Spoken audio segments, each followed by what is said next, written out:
हाँ भाई बच्चों, क्या ऑडियो और वीडियो क्लियर है? मेरा देख के बताओ, सभी तरह के ऑडियो और वीडियो क्लियर है?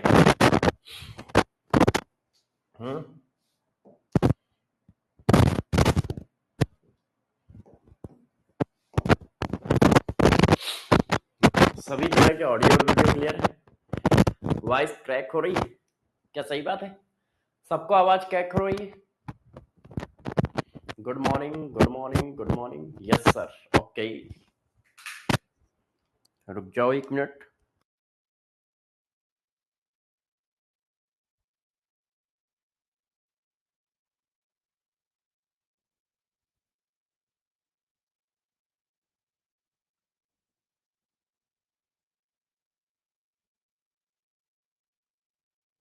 आप चेक करो, आप चेक करो सब लोग।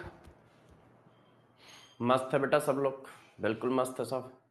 आप लोगों की पढ़ाई लिखाई अच्छी चल रही? यस। टेस्ट में नंबर बताओ।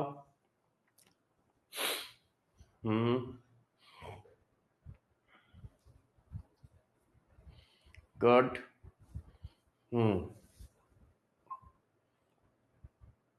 Good good good. बारिश तो बहुत हो रही है, मौसम तो बहुत खराब है भाई। केमिस्ट्री में 71। Okay okay. हम्म यस, ठीक है। बहुत सही, बहुत सही। लव कुछ बेटा स्कूल गए।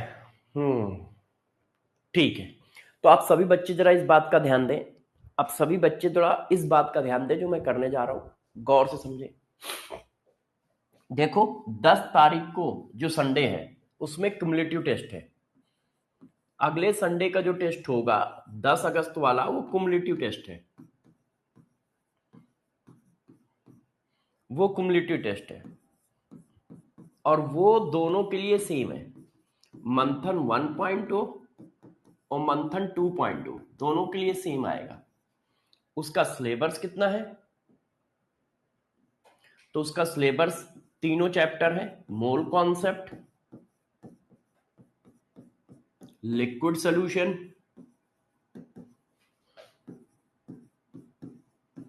And chemical kinetics.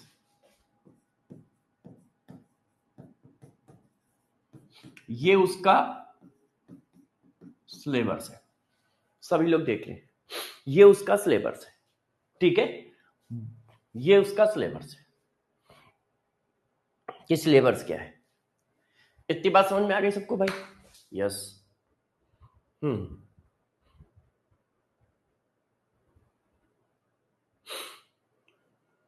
अच्छा, ठीक है दीपांशु, ओके, ठीक है।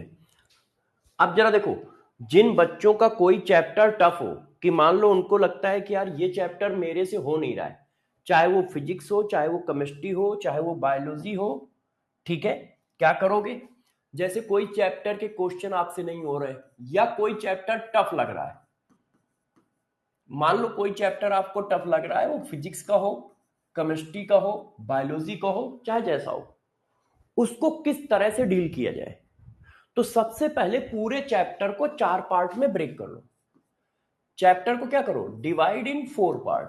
डिवाइडेड इन 4 पार्ट, उसको 4 पार्ट में डिवाइड कर लो। अब एक पार्ट को आप अच्छे से रिवाइज करो। किससे किससे? जो टीचर ने क्लास नोट्स पढ़ाई है उससे, और किसी बुक से, एक बुक भी ले लो, रेफरेंस बुक, और उसके सिर्फ उसी उसी पार्ट के क्वेश्चन की प्रैक्टिस करो। पहले आपने टीचर की नोट्स बुक्स पढ़ी, टीचर के क्वेश्चन लगाए जो टीचर ने क्लास में कराए हैं, वो लगाया है ना, टीचर की नोट्स बुक्स और क्लास के क्वेश्चन, क्लास क्वेश्चन। फिर आपने किसी बुक को रीड किया, ठीक है। अब बायो है तो उसमें एनसीईआरटी रीड कर सकते हो, केमिस्ट्री है तो भी एनसीईआरटी रीड कर सकते हो, ऐसी कोई बात नहीं है। फिजिक्स है तो भी एनसीईआरटी रीड कर सकते हो। एनसीईआरटी नहीं कर सकते हो तो जो तुम्हारे पास है वो कर सकते हो। नीट एडवांस बुक 10 अगस्त के आसपास आ जाएगी आपके घर में, मतलब 10 अगस्त से डिस्पैच होना स्टार्ट हो जाएगी। तो किसी के पास 11 को आएगी, किसी को 12 को, किसी को 13 को, ऐसे आ जाएगी। अच्छा, इसके बाद आपने बुक और फिर क्वेश्चन प्रैक्टिस उसी सब टॉपिक के, फिर क्वेश्चन प्रैक्टिस ऐसे। तो जैसे जैसे मान लो हम ये कह रहे हैं, हम देखो आपको समझाते हैं। जैसे मान लो हमारा चैप्टर है केमिकल काइनेटिक्स, सपोज करो हमें केमिकल काइनेटिक्स थोड़ा कम आया या कॉन्फिडेंस कम है, या हम इसमें इफिशियंसी 99.99 तक ले जाना चाहते हैं, तो हम क्या करें, इसको 4 पार्ट में डिवाइड करने। एक पार्ट मैंने बना लिया रेट, टाइप ऑफ रेट और ऑर्डर ऑफ रिएक्शन, मॉलिक्यूलरिटी। एक पार्ट हमने बना लिया जीरो ऑर्डर, फर्स्ट ऑर्डर। एक पार्ट हमने बना लिया एक्टिवेशन एनर्जी, कोलिजन थ्योरी वाला। अब मैंने पहला पार्ट पढ़ा, जितने क्वेश्चन हमने कराए हैं वो आपने किए, फिर उसको और थोड़ा किसी बुक से पढ़ लिया, टीचर के नोट्स पढ़ने के बाद टीचर के नोट्स 1-2 बार पढ़े, जो मैंने क्वेश्चन कराए वो किए, फिर आपने उसको किसी बुक से भी कर लिया। यदि आपका वो कमजोर है या कॉन्फिडेंस कम है तो, यदि सही है तो कोई दिक्कत ही नहीं है। फिर आपने उसके क्वेश्चन लगाए, जैसे भाई क्लास में मान लो इस सब टॉपिक पे 10 क्वेश्चन हुए, तो आप 25-30 क्वेश्चन और लगा लो। इस तरह से पार्ट वाइज उस चैप्टर को कंप्लीट करो। ये केमिस्ट्री में भी है, फिजिक्स में भी है, जूलॉजी में भी है, बॉटनी में भी है। जिस चैप्टर को आप वीक समझो, और आराम आराम करो, आप ज्यादा टाइम दो, हड़बड़ाहट में मत करो, आप उसको आराम आराम करिए, टाइम ज्यादा दीजिए, सेल्फ स्टडी बढ़ा दो। मान लो कोई ऐसा चैप्टर हाथ लगता है तो वैसे सेल्फ स्टडी मान लो 5 घंटे करते हो, तो ऐसे चैप्टर के लिए सेल्फ स्टडी थोड़ी बढ़ा दो, मगर जल्दबाजी में मत करो। क्यों? क्योंकि खूब टाइम है, मगर हमें इफिशियंसी 85% से ऊपर बना के चलनी है, कि हम जितना भी पढ़े, कोई भी चैप्टर पढ़े तो हमारी इफिशियंसी 85% से ऊपर हो क्वेश्चन सॉल्विंग की। जैसे हमारे बार बार 600 नंबर के आसपास या 600 नंबर से ऊपर आए टोटल 720 में से, क्योंकि हम पढ़ते जाएंगे और चैप्टर में इफिशियंसी हमारी बहुत अच्छी है नहीं, तो फिर आगे जाके फंसेंगे। हमारे नंबर क्या होंगे? 450, 500, 400 ऐसे आएंगे, और फिर उनको बढ़ाना बाद में टफ पड़ेगा। अभी क्या है, टाइम है, मौका है, सेल्फ स्टडी कर सकते हो, प्रेशर कम है, उस समय सारी चीजें होंगी। तो आप इस तरह से चैप्टर को कवर करते जाओ, जो भी चैप्टर आपको लगे, वो जूलॉजी का हो, फिजिक्स का हो, केमिस्ट्री का हो, बायोलॉजी, बॉटनी का हो, जैसा भी हो, उसको आप करें, जैसे आपका सिलेबस अच्छे से चले। ठीक है, बात समझ पा रहे हो? और दूसरा दूसरा आप टेस्ट को नीट का टेस्ट मान के पेपर दिया करो। टेस्ट को क्या किया करो, जो भी टेस्ट हो रहा है उनको नीट का पेपर मान के दिया करो। टेस्ट को नीट का पेपर सपोज करके दिया करो।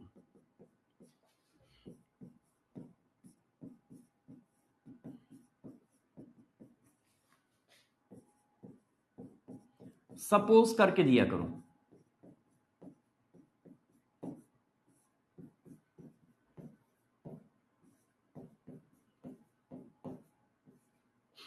और इसमें मोटिवेट रहने के लिए ना, इसमें मोटिवेट रहने के लिए आप एक चाहो तो अपनी एक सीट बना सकते हो। मैं देखो आपको एक बहुत अच्छी चीज बताता हूं, कि इसको नीट का पेपर सपोज करके दो और मोटिवेट कैसे रहोगे मैं बताता हूं। देखो, आपको 80% नंबर चाहिए। जैसे देखो 720 है, तो 720 का 80% कितना होता है, जरा निकालो सब लोग।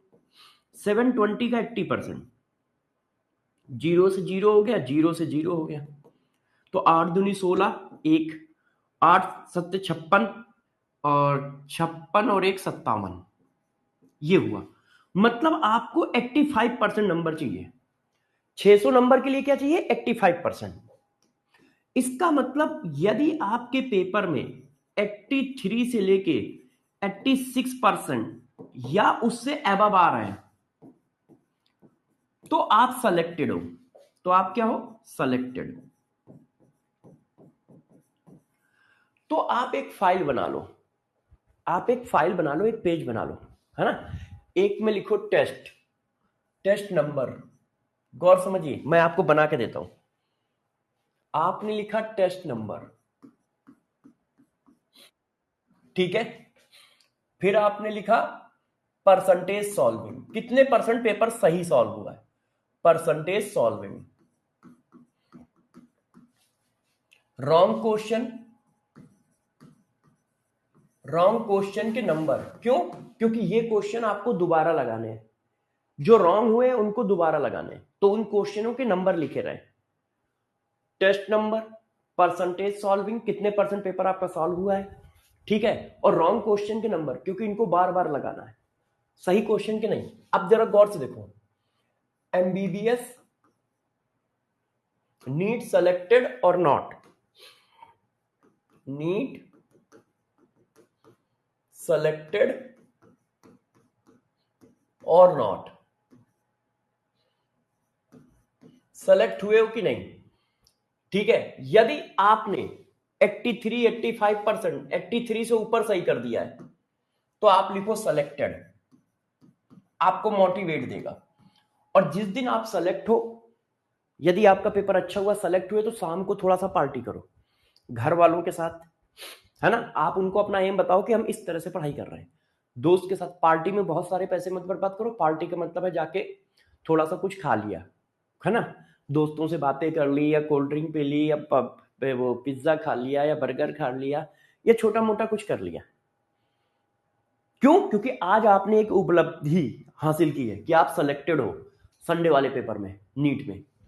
फिर test number 2, solving 75%, wrong question ये है, नॉट सेलेक्टेड। तो ये आपको एक प्रेशर देगा, आपके दिमाग में एक चीज डालेगा कि आप सेलेक्ट नहीं हो, इसका मतलब और पढ़ा जाए, इसका मतलब और पढ़ा जाए।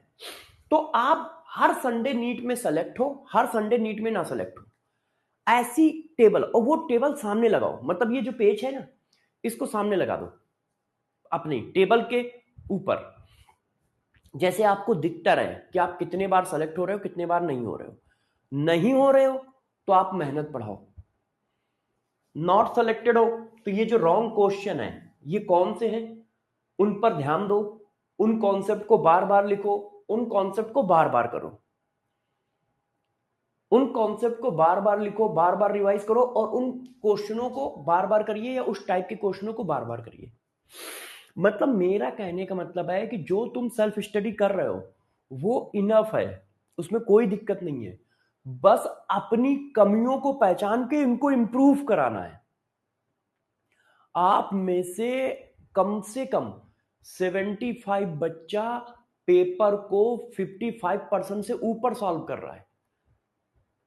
बहुत सारा बच्चा ऐसा है जो 55% पेपर सही सॉल्व कर रहा है, 63% पेपर सही सॉल्व कर रहा है, 70% पेपर सही सॉल्व कर रहा है, 75% पेपर सही सॉल्व कर रहा है, मगर 80% से ऊपर सॉल्व करने वाला बच्चा कम है। और ये गैप सिर्फ 10% के आसपास का है।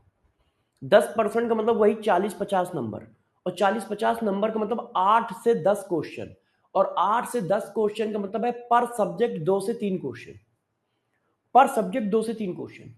तो यही हमें बढ़ाने हैं, और ये क्या है, कमियों से बढ़ेंगे, कि जो तुम्हारी कमियां हैं उनको ढूंढो और उनको इंप्रूव करो। और ये सब आपको क्या करेंगे, ये सब आपको माइंड सेट करेंगे कि यार इस पेपर में हम सेलेक्ट नहीं हुए, यार इस पेपर में हम सेलेक्ट हुए।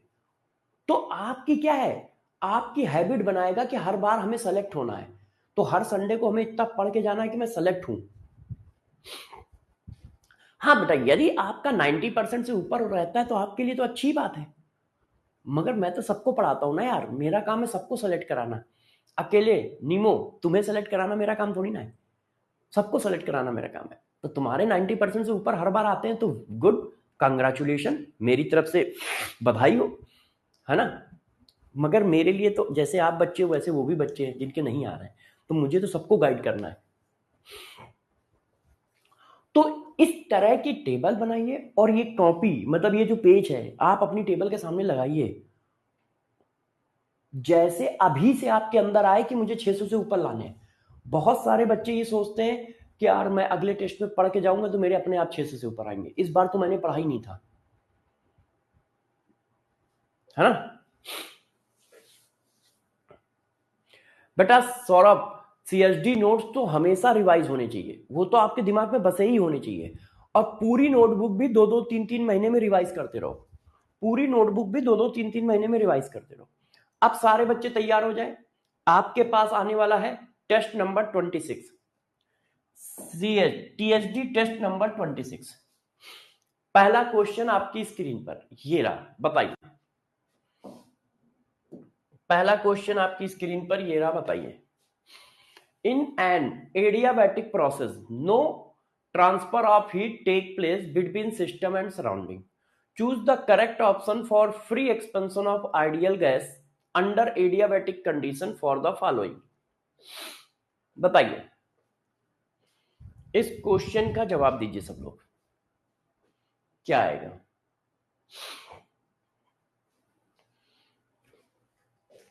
क्या आएगा बताओ भाई सब लोग। हाँ, क्या आएगा?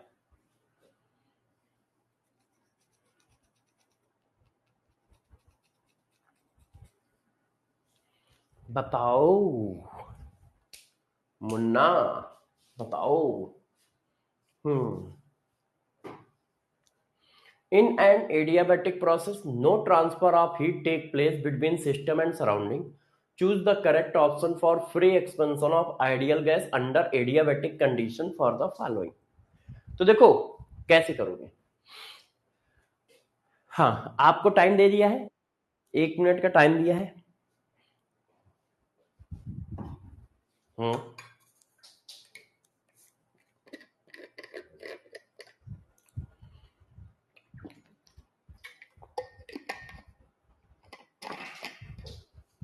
बताओ भाई।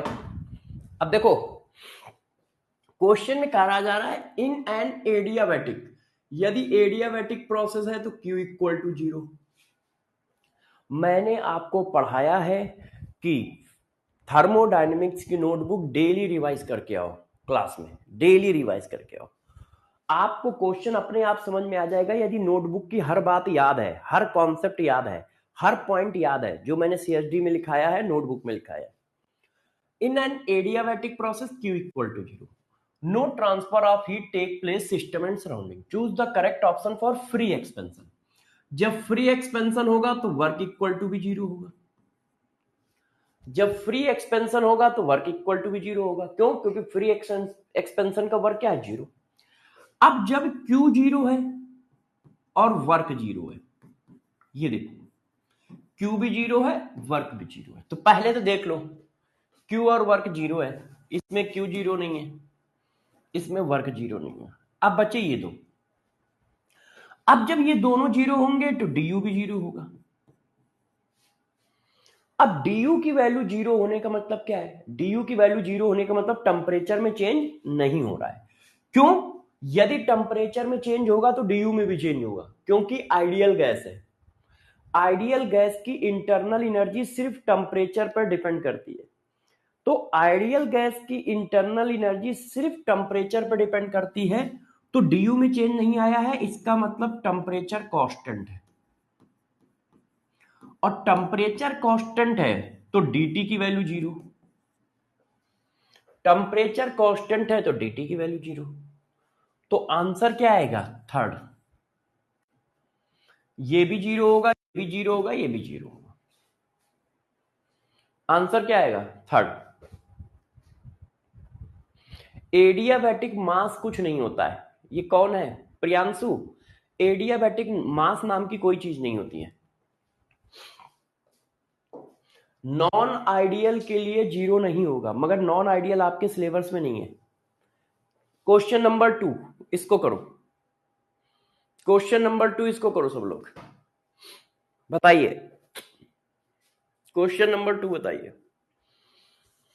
2 mole of ideal gas expanded isothermally and reversibly from 1 liter to 10 liter at 300 Kelvin temperature. What is the internal energy change? बताओ भाई, इंटरनल एनर्जी चेंज कितना होगा? सारे बच्चे बताएं।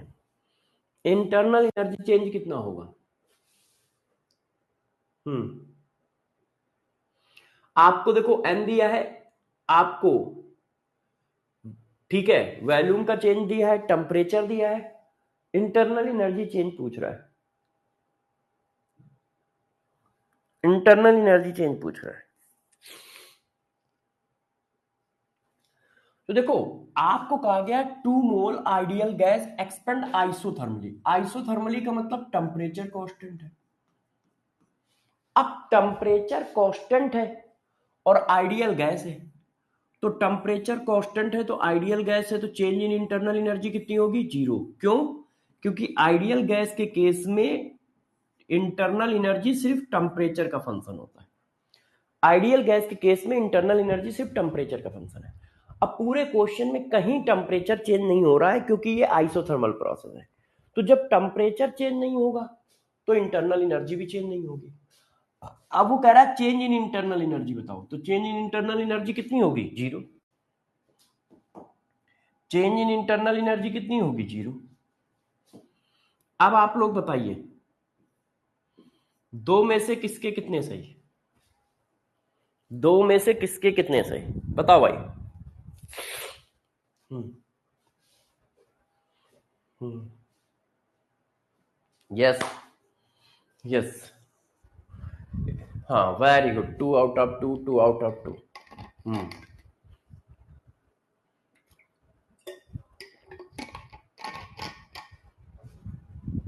बहुत सही, बहुत सही,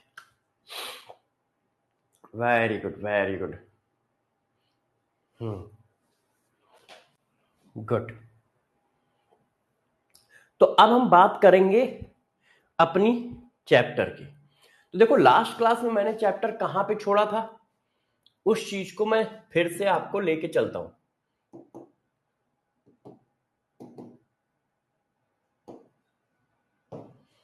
देखिए लास्ट क्लास में मैं इंथैल्पी ऑफ सिस्टम पढ़ा रहा था।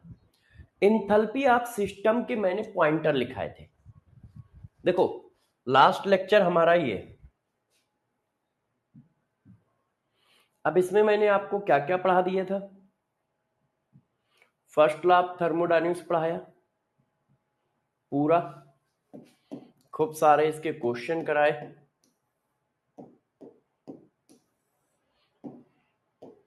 इंथैल्पी ऑफ द सिस्टम, ये देखो यहां से हम लोगों ने चालू किया इंथैल्पी एंड इंथैल्पी चेंज। अब मैं इसको पूरा रिवाइज करा देता हूं और फिर इसके क्वेश्चनों में आते हैं। मैंने इसकी थ्योरी पढ़ा दी थी, है ना, थ्योरी पढ़ा दी थी। तो देखो इंथैल्पी क्या है, तो मैंने बताया इंथैल्पी जो होती है total store energy of system होती है। इंथैल्पी क्या होती है? इंथैल्पी क्या है? Total store energy of system, जिसकी वैल्यू कितनी होती है? H equal to U plus PV. Enthalpy क्या है? एक्सटेंसिव प्रॉपर्टी है, मगर पर मोल पर ग्राम पर वॉल्यूम इंटेंसिव होगी। क्यों? दो एक्सटेंसिव प्रॉपर्टी का रेशियो हो गया। इंथैल्पी एक स्टेट फंक्शन होता है, मतलब इंथैल्पी चेंज की वैल्यू इनिशियल और फाइनल स्टेट पर डिपेंड करेगी, पाथ पर डिपेंड नहीं करेगी। Absolute value of enthalpy countable नहीं है, सिर्फ चेंज इन इंथैल्पी काउंटेबल है। Change in enthalpy delta H. अब चेंज इन इंथैल्पी क्या होता है, इसको हम लोगों ने बताना शुरू किया। इसको मैंने डिफरेंशिएट किया तो delta H equal to D U plus ये आ गया। तो जब डिफरेंशिएट किया तो ये फार्मूला आया। ये फार्मूला कांस्टेंट प्रेशर पे होता है, D H equal to D U plus PDV. D H equal to D U plus PDV, ये कांस्टेंट प्रेशर पे फार्मूला होता है।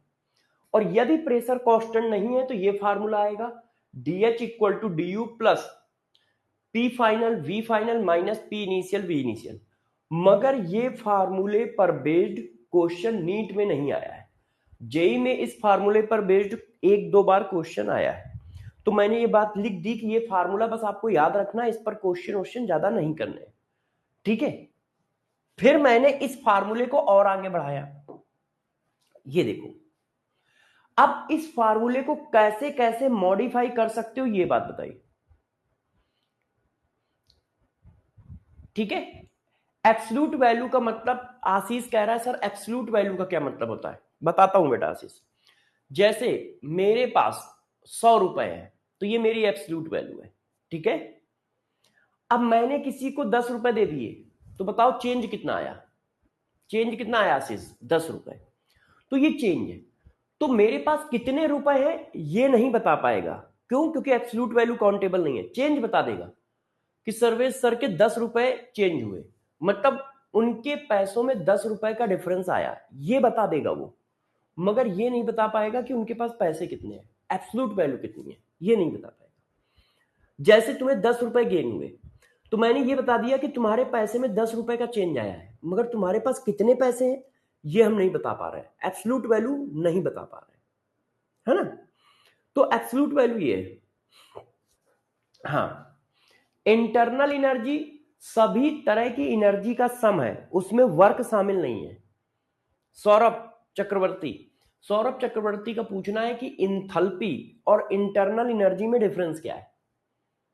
इंथैल्पी और इंटरनल एनर्जी में डिफरेंस क्या है। देखो, इंटरनल एनर्जी सभी तरह की एनर्जी का सम है, उसमें किसी तरह का वर्क शामिल नहीं है। और इंथैल्पी सभी तरह की एनर्जी और वर्क दोनों का मिला के सम है, दोनों का मिला के समय। ये क्या हो गया, सभी तरह की एनर्जी, और ये क्या हो गया, वर्क। तो दोनों का मिला के समय, दोनों में ये डिफरेंस है। यदि वर्क की वैल्यू 0 हो जाए तो दोनों सेम है। अब देखो कब कब क्या क्या लिख सकते हैं इस फार्मूले को। तो मैंने आपको बताया कि यदि कोई केमिकल रिएक्शन ना हो रही हो और कोई भी फेज ट्रांसफर ना हो रहा हो, मतलब सिस्टम किसी तरह की केमिकल रिएक्शन नहीं कर रहा है, सिस्टम गैस से लिक्विड में नहीं जा रहा है, या लिक्विड से सॉलिड में नहीं जा रहा है, या सॉलिड से गैस में नहीं जा रहा है, फिजिकल स्टेट भी नहीं चेंज कर रहा है, तो आप इस फार्मूले को लगा सकते हो, DH equal to DU plus NR DT को। और DT क्या है, temperature change, final minus initial. और ये मैंने कैसे निकाला वो मैंने यहां निकाल के दिखाया। मैंने कहा यदि क्वेश्चन में केमिकल रिएक्शन हो रही है, या क्वेश्चन में हम सॉलिड से लिक्विड जा रहे हैं, या गैस से सॉलिड जा रहे हैं, या लिक्विड से गैस जा रहे हैं, ठीक है, या कोई केमिकल रिएक्शन हो रही है, तो फिर ये फार्मूला वैलिड नहीं है, फिर ये लगेगा DH equal to DU plus delta NGRT। और डेल्टा NGRT ये लगेगा। NG क्या है ये अभी बताऊंगा। मैंने कहा कि लिक्विड और सॉलिड के केस में दोनों लगभग बराबर होते हैं, क्यों, क्योंकि वर्क की वैल्यू 0 होती है। अभी कोई बच्चा पूछ रहा था ना कि इंथैल्पी और इंटरनल एनर्जी में डिफरेंस क्या है, तो मैंने क्या बताया, वर्क का डिफरेंस है, ये देखो। तो लिक्विड और सॉलिड के केस में DH इक्वल टू DU के होगा लगभग, क्यों, क्योंकि चेंज इन वॉल्यूम निग्लेजिबल होगा।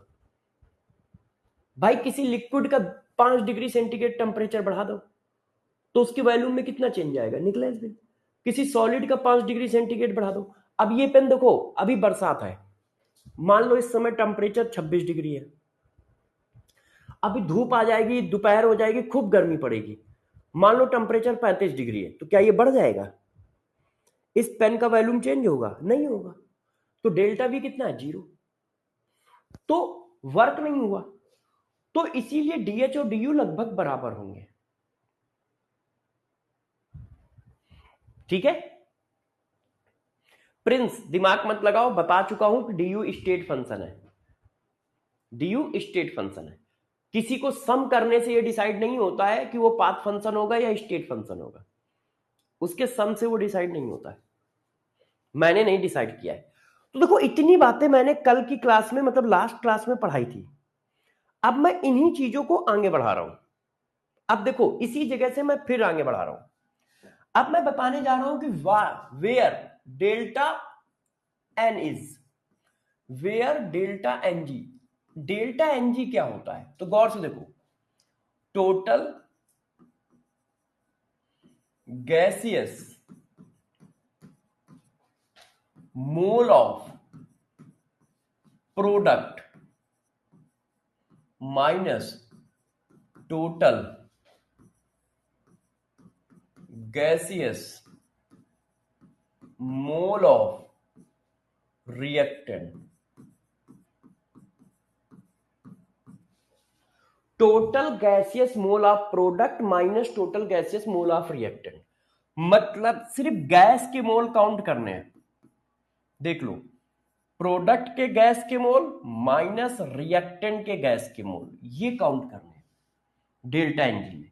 फॉर एग्जांपल जैसे ये रिएक्शन है, ध्यान से देखिए, ये reaction calcium carbonate thermally break हो रहा है।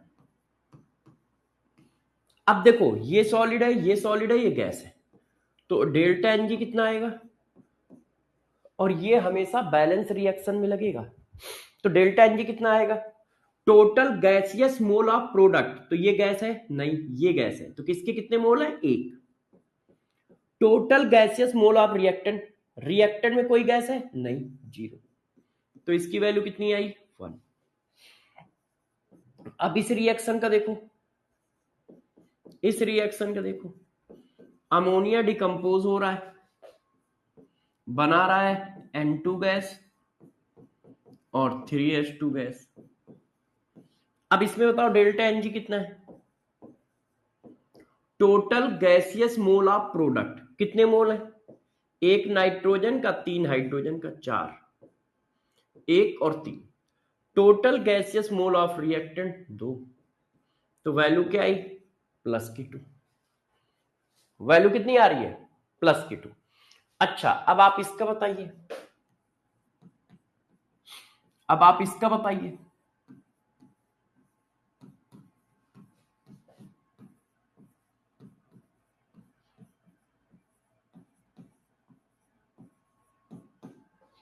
बताइए डेल्टा एनजी कितना आएगा, ऑप्शन मैंने दे दिया है,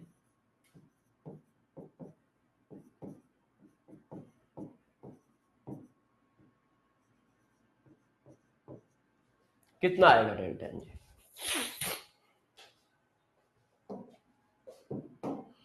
तो देखो डेल्टा एनजी इक्वल टू आ गया total gaseous mole of product कितने हैं, 2, total gaseous mole of reactant कितने हैं, 2 और एक 3,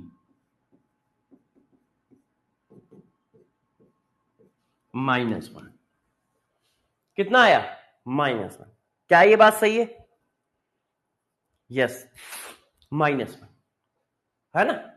तो डेल्टा एनजी क्या है, total gaseous mole of product minus total gaseous mole of reactant. अब जरा देखो डेल्टा एनजी के बेसिस पे क्या क्या चेंजेस हैं, तो डेल्टा एनजी के बेसिस पे देखो बच्चों क्या चेंज आएंगे, गौर सुनिएगा। मैं इस इक्वेशन को फिर लिख रहा हूं, मैं इस इक्वेशन को फिर लिख रहा हूं, और जरा समझिएगा, DH equal to DU plus delta NGRT। ये इक्वेशन कब यूज होगी, जब केमिकल रिएक्शन हो रही हो या फेज चेंज हो रहे हो, कब इक्वेशन, ये फार्मूला कब यूज करोगे, ठीक है, फार्मूला यूज होगा जब केमिकल रिएक्शन हो रही हो, रिएक्शन हो रही हो या फेज चेंज हो रहा हो।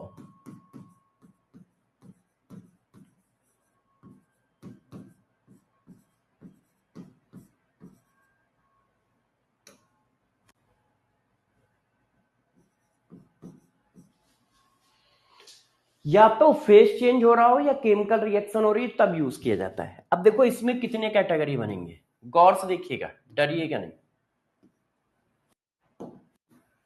इसकी 3 कैटेगरी बनेगी, और इस पर खूब क्वेश्चन आता है, जो मैं पॉइंट पढ़ाने जा रहा हूं, पेपर में इस पे खूब क्वेश्चन रहता है।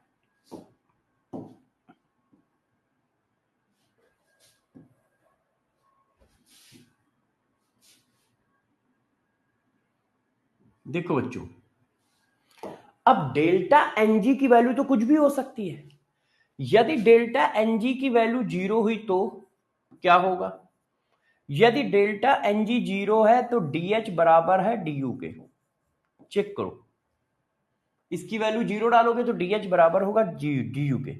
इसका मतलब इंटरनल एनर्जी चेंज, इसका मतलब क्या हुआ, internal energy change, internal energy change और इंथैल्पी चेंज आपस में बराबर होंगे। अच्छा, यदि डेल्टा एनजी की वैल्यू पॉजिटिव है, मतलब ग्रेटर देन 0 है।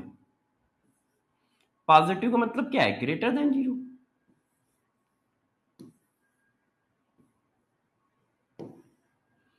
Greater than 0,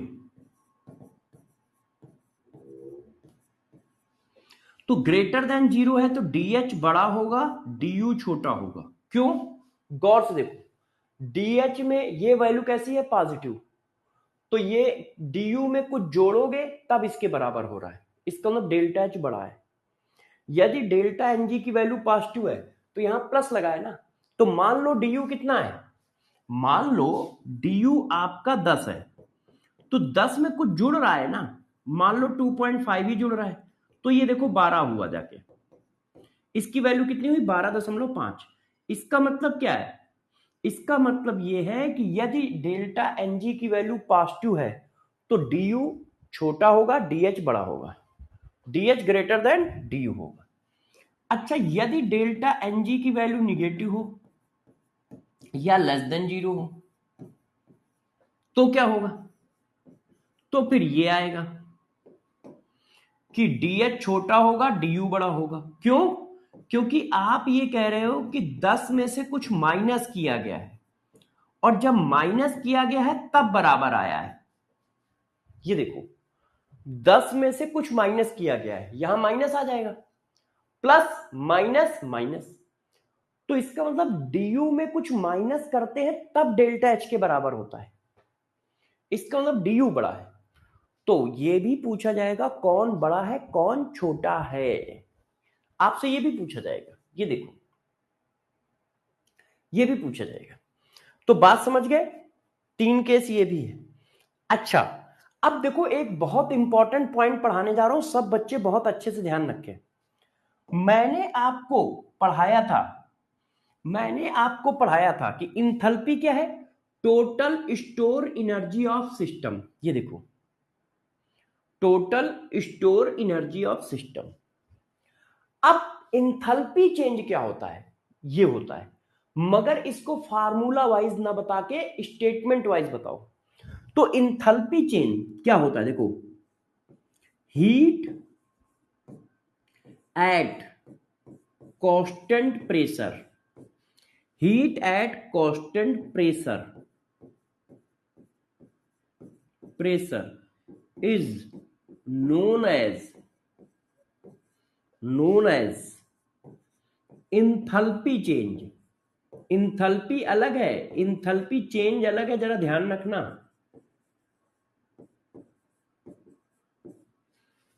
heat at constant pressure is known as enthalpy change.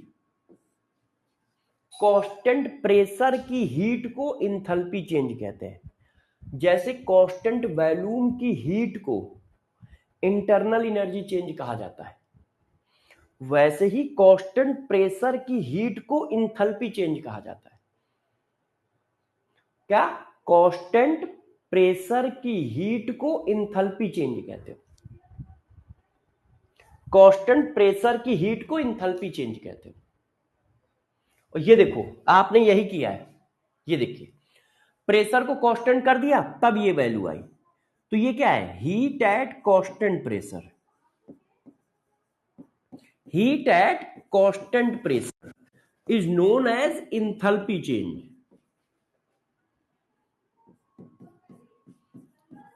Is known as enthalpy change, enthalpy change DH. मतलब कांस्टेंट प्रेशर की हीट को इंथैल्पी चेंज कहा जाता है, हीट को इंथैल्पी चेंज नहीं कहा जाता, ध्यान रखना, हीट को इंथैल्पी चेंज नहीं कहते हैं, कांस्टेंट प्रेशर की हीट को इंथैल्पी चेंज कहते हैं। ठीक है, अच्छे से ध्यान रखिएगा, अभी इसका प्रूफमेंट भी आएगा आगे वाली क्लास में। अब देखो मैं ये इसका सारा CHD लिख देता हूं, फिर इसके बाद हम लोग क्वेश्चन स्टार्ट करते हैं। जैसे एक बार आपको सारा कॉन्सेप्ट रिवाइज हो जाए, क्योंकि CHD लिखने में एक बार आपका कॉन्सेप्ट रिवाइज हो जाएगा।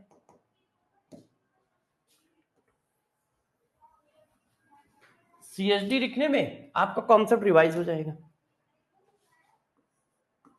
ठीक है, देखो पहला इंथैल्पी क्या होता है? इंथैल्पी क्या होता है बताओ भाई, मेरे साथ साथ बताते रहो। इंथैल्पी क्या है? Total store energy, total store energy of system.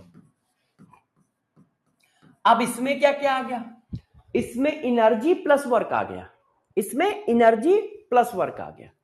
इसीलिए देखो ये आ गई एनर्जी, सभी तरह की एनर्जी का सम ये है, और ये आ गया वर्क, है ना, ये आ गया वर्क। ये कैसा होता है? एक्सटेंसिव प्रॉपर्टी होती है। ये कैसी होती है? एक्सटेंसिव प्रॉपर्टी होती है ना। इंथैल्पी क्या है? एक्सटेंसिव प्रॉपर्टी है। स्टेट फंक्शन होता है, स्टेट फंक्शन होता है। ये सबसे इंपॉर्टेंट है, मैंने पढ़ाया है कि ये एक्सटेंसिव प्रॉपर्टी होगा, स्टेट फंक्शन होगा। अब फिर मैंने आपको पढ़ाया इंथैल्पी चेंज, फिर मैंने आपको पढ़ाया इंथैल्पी चेंज। इंथैल्पी चेंज को डीएच बोलते हैं या डेल्टा एच बोलते हैं। ये क्या होता है? Heat at constant pressure, heat at constant pressure is known as enthalpy change. मतलब डेल्टा एच इक्वल टू होता है ये। अब इसका फार्मूला क्या होता है?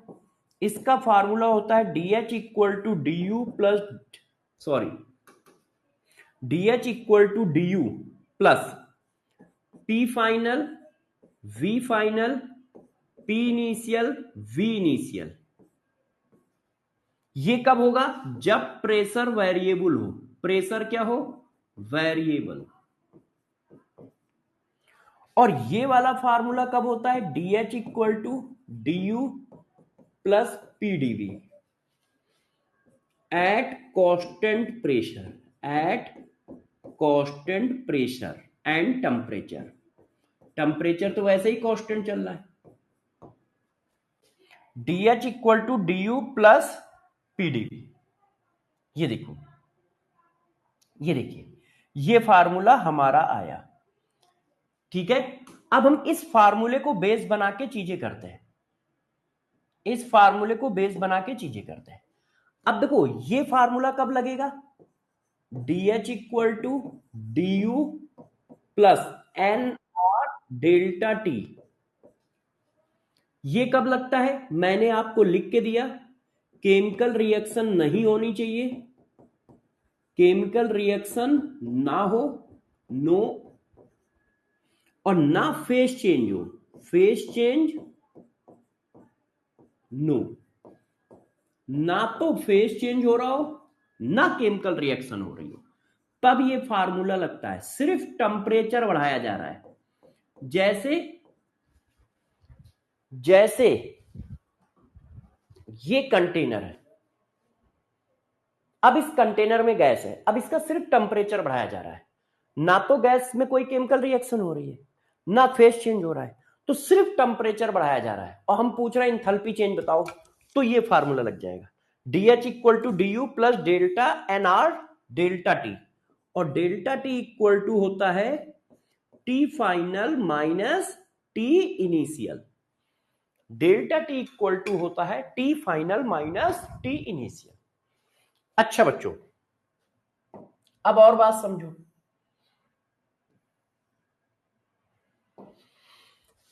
अब ये वाला कब यूज होगा? सुनते जाइए, ये वाला कब यूज होगा? D H equal to D U plus delta N G R T. ये कब यूज होता है? तो ये यूज होता है जब केमिकल रिएक्शन हो रही हो, chemical reaction occurs.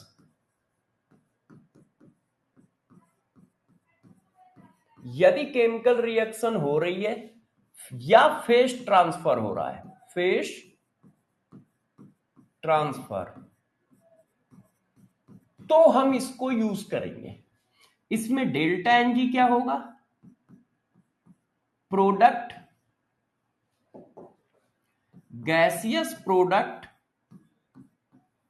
Minus gaseous reactant, ये डेल्टा एनजी होगा। अब डेल्टा एनजी के बेसिस पे क्या क्या होगा?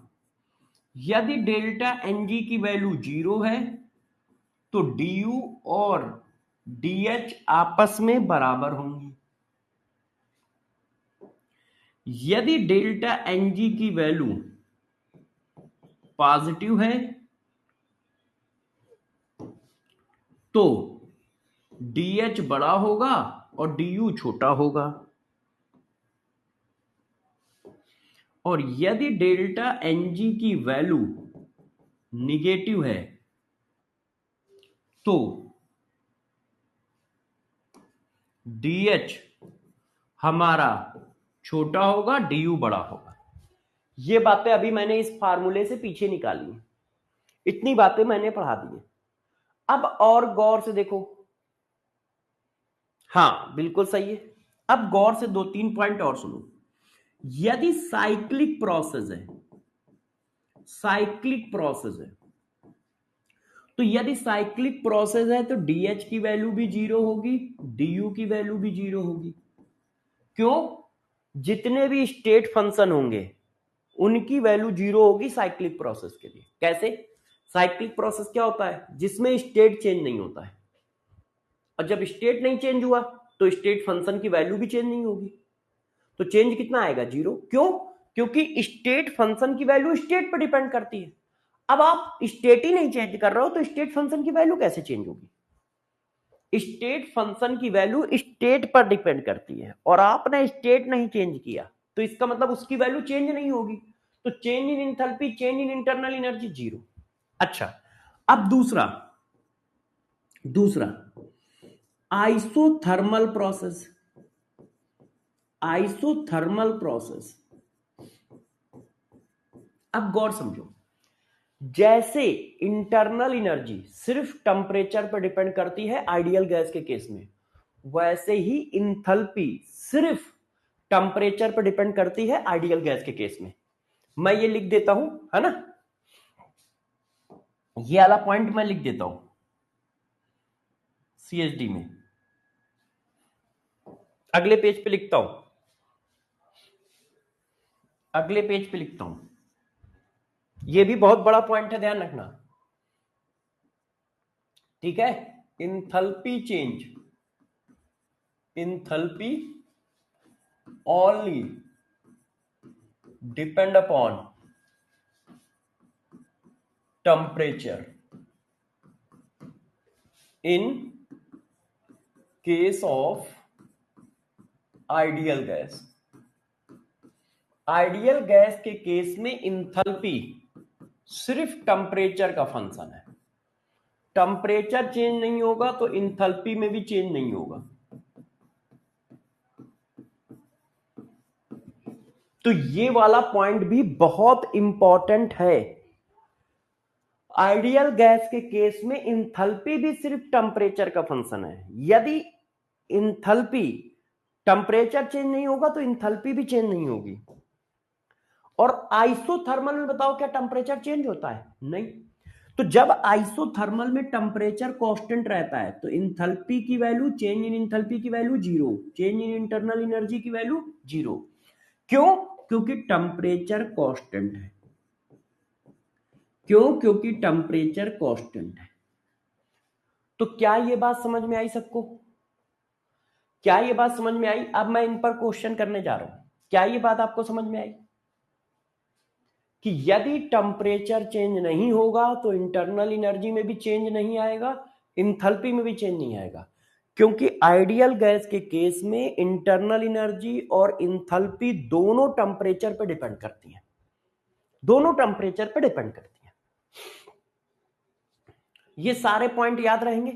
इसमें से खतरनाक पॉइंट ये वाला है, ये वाला है, जिन पर भर भर के क्वेश्चन पूछे जाते हैं, जिन पे भर भर के क्वेश्चन पूछे जाते हैं, और पीछे वाला है, ये वाला, इन पे खूब क्वेश्चन पूछे जाते हैं। अब बच्चों ने कहा सर आप थोड़ा क्वेश्चन बताओगे तो मुझे आइडिया लगेगा कि क्वेश्चन कैसे पूछे जाते हैं। आप कह तो रहे हो भर के पूछे जाते हैं, ट्रक भर के पूछे जाते हैं, ट्रॉली भर के पूछे जाते हैं, कैसे पूछे जाते हैं, तो प्लीज एक्सप्लेन। तो मैंने कहा यस अभी देता हूं। ओए भाई एक्चुअल में ये क्वेश्चन जो था ना कहीं और का था, ये है। चलो इस क्वेश्चन से हम लोग शुरू करेंगे।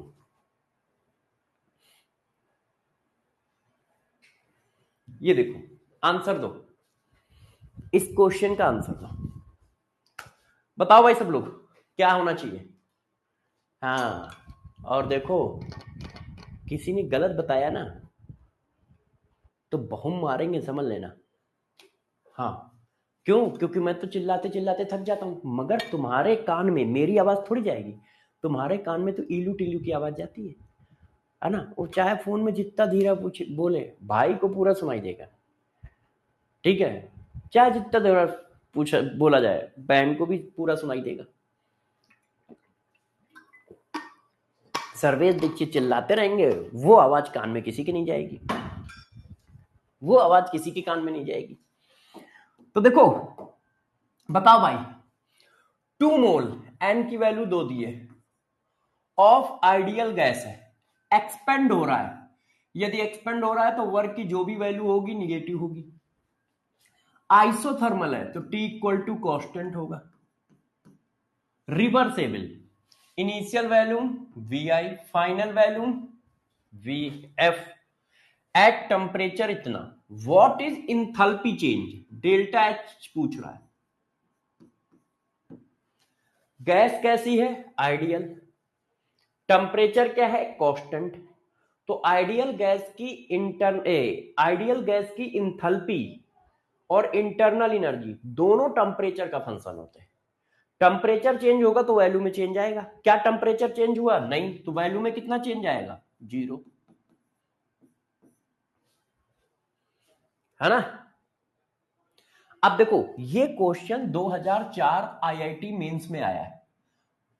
2004 में क्या होता था, मेंस नहीं चलता था, 2004 में एडवांस के पेपर में स्क्रीनिंग चलता था। ये वही साल है जिस साल मैंने आईआईटी पढ़ाना शुरू किया था, मतलब शुरू किया था, ये शुरुआत वाला साल है। मतलब इस समय आईआईटी में मैंने एंट्री मारी थी। तो देखो मैं बताता हूँ उस समय स्क्रीनिंग पेपर होता था, पहले होता था स्क्रीनिंग फिर होता था सब्जेक्टिव पेपर। तो ये सब्जेक्टिव पेपर में 1 नंबर का क्वेश्चन है, ये सब्जेक्टिव पेपर में 1 नंबर का क्वेश्चन। जैसे क्वेश्चन नंबर 3, तो क्वेश्चन नंबर 3 में 4-5 क्वेश्चन आएंगे, उसमें कुछ 1 नंबर के, कुछ 2 नंबर के, कुछ 3 नंबर के, और स्टेप वाइज मार्किंग होती थी। मतलब आपने आधा क्वेश्चन सही किया है तो आधे क्वेश्चन के नंबर मिलेंगे, स्टेप बाय मार्किंग होती थी उस समय। और उस समय का पेपर बहुत टफ आईआईटी का माना जाता था, क्यों, ऑप्शनल नहीं होता था, ऑप्शन नहीं आते थे, ऑप्शन स्क्रीनिंग वाले पेपर में आते थे।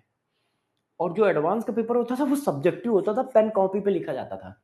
और उस समय एडवांस का पेपर 2.5 लाख के आसपास बच्चा देता था, 1.5 से, हाँ 2.5 लाख बस। तो उस समय का क्वेश्चन है। इसी क्वेश्चन को मैंने क्या किया, चेंज करके आज टीएसडी में पूछा था। देखो यही डाटा लिखा होगा, मैंने इंटरनल एनर्जी पढ़ाई थी, इंथैल्पी तो पढ़ाई नहीं थी, तो मैं आपका टीएसडी बना रहा था। तो मैंने देखो टीएसडी में यही क्वेश्चन पूछा है, चेक करो सब कुछ यही लिखा है। देखो देखो देखो उस सनन सब लिखा है, देखो बस मैंने यहां पे चेंज कर दिया। क्यों, क्योंकि मैंने इंथैल्पी पढ़ाया नहीं था। तो बात समझ पाए। अच्छा बच्चे कह रहे हैं सर ठीक है एक क्वेश्चन कर लिया और तो बताओ और क्वेश्चन। मैंने कहा भाई बिल्कुल, एक क्यों क्वेश्चन करेंगे, हम लोग बहुत सारे क्वेश्चन करेंगे, है कि नहीं, हम लोग कितने करेंगे, बहुत सारे क्वेश्चन करेंगे। तो मैंने कहा लो जरा एक एक करके क्वेश्चन समझते हैं, ठीक है, सारे बच्चे ध्यान देंगे।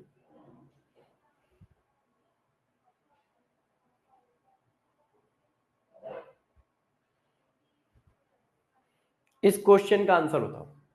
देखो the difference between delta H and delta U when the combustion of 1 mole of heptane is carried out at a temperature T is equal to,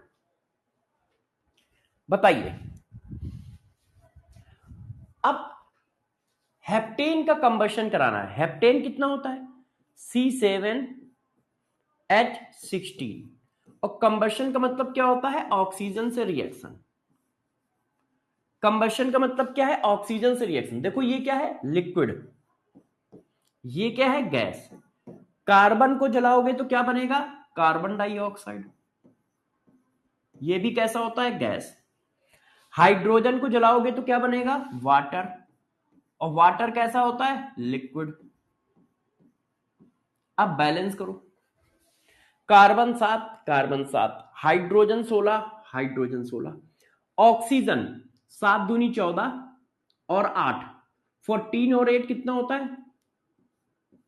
14 और 8 22, 22 का मतलब यहां क्या आया? 11। अब डेल्टा एनजी निकालो। क्यों? डीएच इक्वल टू होता है डीयू प्लस डेल्टा एनजीआरटी। तो डीएच माइनस डीयू क्या हुआ?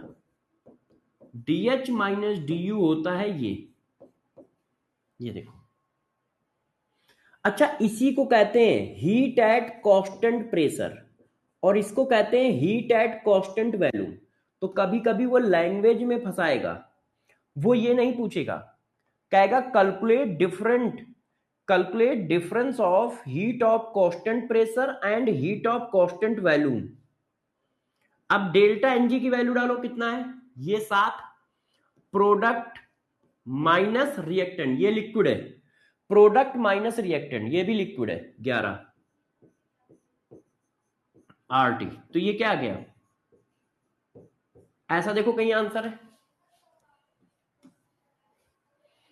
ये आईआईटी मेंस का क्वेश्चन है, ये आईआईटी मेंस का क्वेश्चन है। इसका मैंने रफ कर दिया होगा, ये आईआईटी मेंस में आया है, मुझे याद है। कर लोगे यार? एक तो तुम लोग जिद्दी बहुत हो, तुम्हारे अंदर यही बहुत कमी है कि जिद करने लगते हो कि सर और क्वेश्चन करूंगा, और क्वेश्चन करूंगा। है तुम लोगों को यार ये नहीं लगता है कि नहीं यार जिद ना करें? हाँ, कि सीधा साधा टीचर मिल गया है तो जिद करोगे। अभी कोई चरर चरर वाला टीचर मिल जाए तो जिद छोड़ दोगे। क्यों भाई? एसीपी सर चरर चरर क्या कराते रहते हैं?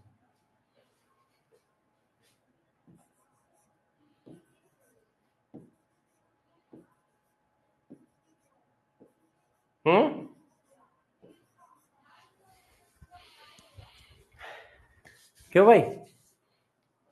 बताओ answer. If delta E is the heat of reaction for C2H5 liquid plus इतना इतना at constant volume, delta H heat of reaction at constant pressure, the correct relation is. अब डेल्टा Ng की value निकालनी है, answer बताओ। तो भाई देखो, DH equal to DU plus delta NGRT। अब डेल्टा Ng की वैल्यू निकालो आप लोग। डेल्टा Ng की वैल्यू निकालिए। तो देखो गैस कितनी है? 2, ये लिक्विड है तो लिक्विड तो काउंट नहीं होता है, प्रोडक्ट माइनस रिएक्टेंट, ये लिक्विड है, ये काउंट होगा, आरटी।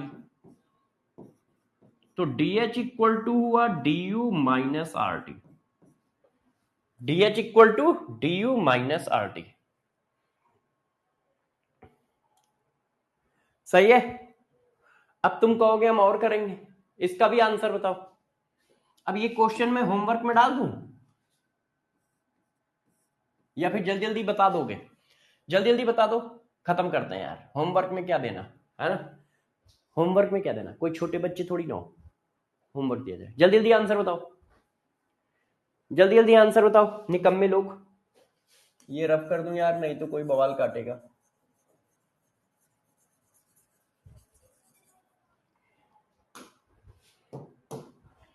हाँ भाई, समझ तो पा रहे हो ना पगलेटो? सही चल रहा है? पढ़ाई पूछ रहा हूं। हाँ, तो देखो D H equal to D U plus delta N G R T D U. अब देखो delta N G product minus reactant 4,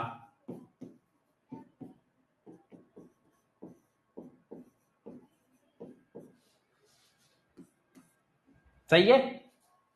ओफो, ये कब जिद छोड़ेंगे, ये लड़के कब जिद छोड़ेंगे बताओ भाई। For the reaction this at constant temperature D H minus D E equal to D H minus D U equal to पूछ रहा है। इसकी वैल्यू क्या होता है, डेल्टा एनजीआरटी के बराबर होता है। एन की वैल्यू क्या है, प्रोडक्ट माइनस रिएक्टेंट। ये काउंट नहीं होगा, ये लिक्विड है, ये गैस है, ये गैस है, काउंट हो जाएगा। देखो भाई कहीं लिखा है, यस, जल्दी जल्दी करते रहो, सारे क्वेश्चन करा दूंगा। अब देखो तुम जिद कर रहे हो तो ये क्वेश्चन करो, ठीक है, रोना धोना नहीं। ये आईआईटी मेंस का क्वेश्चन है, ये मेंस है, आईआईटी मेंस का क्वेश्चन है। एक्चुअल में क्या है, पहले मैं नीट में कराता था ना, तो बच्चे कहते थे मेंस का क्वेश्चन क्यों करा रहा हो तो मैं भी अपनी आदत से बात तो आऊंगा नहीं, तो मैं मेंस रफ कर देता था। अब जैसे मैं बहुत अच्छा क्वेश्चन नीट का है, जेई में कराता हूं, तो नीट रफ कर देता हूं। क्यों, बच्चे कहते नीट का क्यों करा रहे हो। अरे भाई क्वेश्चन किसी की बकौती थोड़ी ना है कि ये नीट का है तो नीट ही में पूछा जाएगा। क्वेश्चन का मतलब होता है स्टैंडर्ड, कि उसकी लैंग्वेज कैसी है, कहां पूछा जा सकता है। तो जो नीट का क्वेश्चन जेई में पूछा जा सकता है वो जेई में कराता था, और जो जेई के क्वेश्चन नीट में आ सकते थे वो नीट में कराते थे। तो फिर रफ ही कर देते थे। क्यों, क्योंकि भाई बच्चे, देखो बच्चे को बोलने का हक है, क्योंकि उसको समझ नहीं है, वो अभी पहली साल दूसरी साल प्रिपरेशन कर रहा है। वो तो टीचर को है कि उस चीज को कराना कैसे है। बच्चे ज्यादा अपोज कर रहे हैं तो नीट हटा दो, जेई हटा दो, बेचारे वो भी खुश, हम भी खुश, यदि नहीं मानना है बेचारे। अब बताओ, the difference between heat of reaction at constant pressure and constant value, क्या पूछ रहा है पहले ये मुझे बताओ। देखो अब जेई का क्वेश्चन है तो देखो लैंग्वेज टफ कर दी, देखो क्या पूछ रहा है, the difference between heat of reaction at constant pressure and constant volume of A reaction. मान लो किसी को थ्योरी अच्छे से क्लियर नहीं है तो वो यही नहीं समझ पाएगा कि पूछ क्या रहा है, उसको लगेगा ये पूछ रहा है, और ये चीज उसको पता नहीं है कि ये चीज क्या है। वो कह रहा है इसकी वैल्यू बताओ, बच्चे कहेगा यार ऐसा तो कोई फार्मूला पढ़ाया ही नहीं गया है। तो भाई ये यही पूछ रहा है।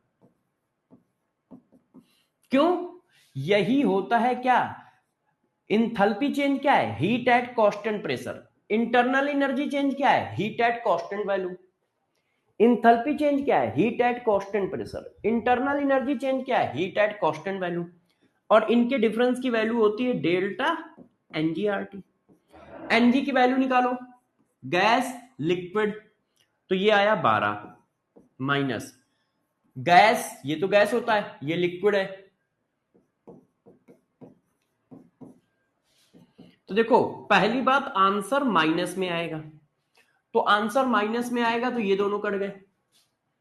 अब आर की वैल्यू रखो, तो आर की वैल्यू क्या रखी जाए, ये यूनिट बताएगी, यूनिट क्या है, किलो जूल। तो आर की वैल्यू आपको रखनी पड़ेगी जूल वाली, ये जूल होती है, इसको किलो जूल बनाने के लिए ये देखो 10 की पावर -3।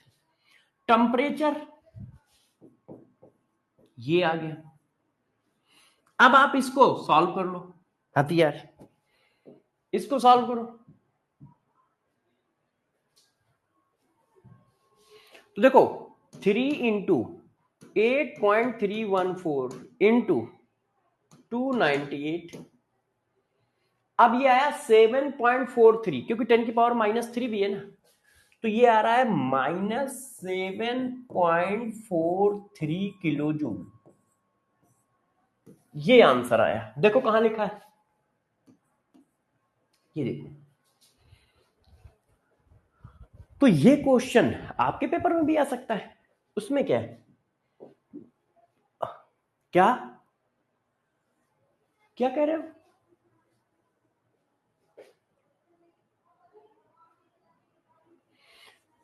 सैम कह रहा है सर आप ग्राफ वाले क्वेश्चन भी कराइए। जय प्रभु, जो आज्ञा। और बताओ क्या कर रहे हैं, और क्या करा दे भाई, ज्ञानी तो तुम हो ना भाई। सब लोग जो सैम का है वो करो, ज्ञानी बाबा आ गए। प्रभु बताओ क्या क्या कराना है। प्रभु तुम्हारा साल कौन सा है? ड्रॉपर 1, ड्रॉपर 2, ड्रॉपर 3, ड्रॉपर 4 की मतलब 15-20 साल के ड्रॉपर। भाई एक्सपीरियंस तुम्हें ज्यादा है तो वो तो बताओ कितने साल से ड्रॉप पे चल रहे हो अभी, और आगे कितने साल पे ड्रॉप पे चलना है। अरे जहां ग्राफ के क्वेश्चन बन सकते होंगे, जहां आते होंगे प्रभु हम करा देंगे, परेशान ना हो, है ना। हमें भी इत्तो सो आता है, इत्तो सो। मान लो तुम्हारी तरह इतना सा नहीं आता है, मगर इत्तो सो हमें भी आता है। मान लो तुम्हारी तरह हमें 70-80 साल का एक्सपीरियंस नहीं है, मगर कम से कम 20 साल का तो है ही है, 20-21 साल का, है ना। चलो, जिद कर रहे हो तो ये क्वेश्चन करो, जिद कर रहे हो तो ये क्वेश्चन करो। ये भी नीट का है, ये जेई का है, ये भी जेई का है, जेई मेंस का।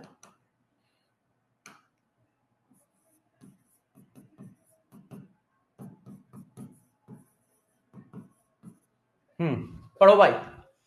The combustion of benzene gives CO2 and water given that heat of combustion of benzene at constant value।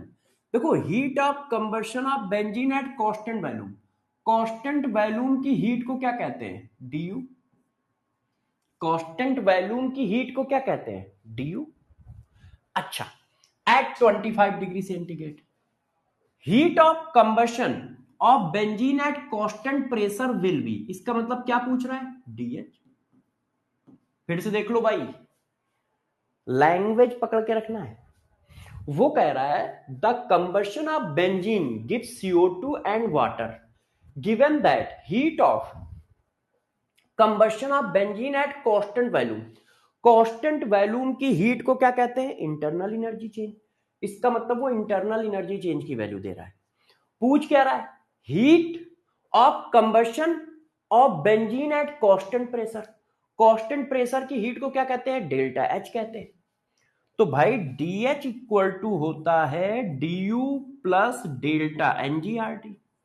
Reaction हो रही है तो हम ये फार्मूला लगा रहे हैं। अब डी यू की वैल्यू इसने लिखी है -3263। अच्छा, यूनिट का विशेष ध्यान रखना, यूनिट क्या है? किलो जूल, और निकालना भी क्या है? Kilo joule. अच्छा, अब डेल्टा एनजी। अब देखो यहां पे क्या क्या फंसाया है, एक तो लैंग्वेज टफ की, दूसरी रिएक्शन नहीं दी है, खुद लिखनी होगी। खुद लिखोगे तब डेल्टा एनजी आएगा। पहले तो लैंग्वेज में फंसाया, डायरेक्ट वो नहीं कह रहा है कि इंथैल्पी चेंज ऑफ रिएक्शन बताओ, वो कह रहा है heat of combustion eight constant pressure बताओ। तो पहले तो वो लैंग्वेज में खेला, दूसरा उसने डेल्टा एनजी फंसाया कि रिएक्शन डायरेक्ट नहीं दी है, खुद सॉल्व करो। तो हमें रिएक्शन लिखनी पड़ेगी, बेंजीन का कंबशन लिखना है। बेंजीन कैसा होता है? लिक्विड।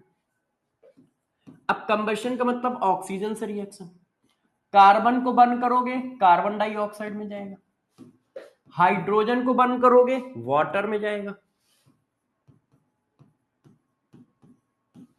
अब बैलेंस करो, 6 दूनी 12 और 3 15,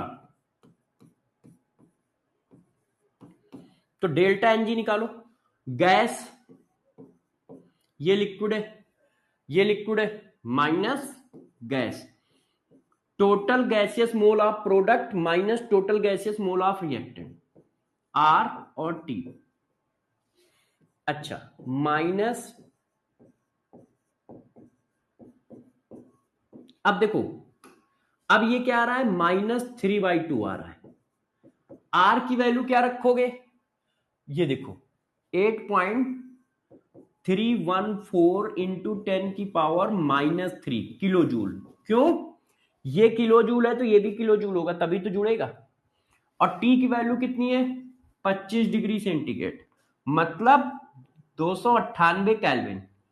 temperature put in always kelvin. अब देखो ये माइनस है, ये माइनस है, तो माइनस आएगा, तो ये गलत हो गया, ये गलत हो गया। आंसर कैसा आएगा?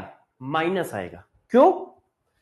यहां पर भी माइनस है, यहां पर भी माइनस है, यहां पर भी माइनस है। तो जब दोनों जगह माइनस है तो आंसर तो माइनस ही आएगा। माइनस में क्या आएगा नहीं पता, मगर आएगा माइनस, तो प्लस वाले गलत हो गए। अब इसको सॉल्व कर लो। माइनस, अब यार इसको कोई सॉल्व करे भाई। हाँ, 3 × 8.314 इंटू 298 डिवाइडेड बाई 2, तो ये आया 3716.358 किलो जूल। अब दोनों को जोड़ दो, प्लस 3263.9, तो ये आ गया जाके -6980258 किलो जूल। देखो भाई कहीं आंसर है?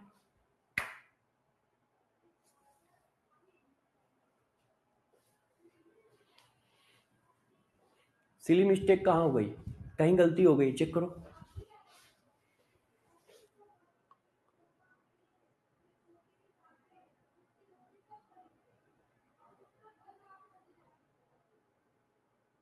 छह दूनी 12, 3 15।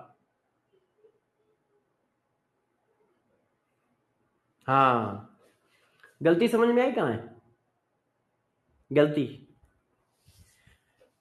यहां पे।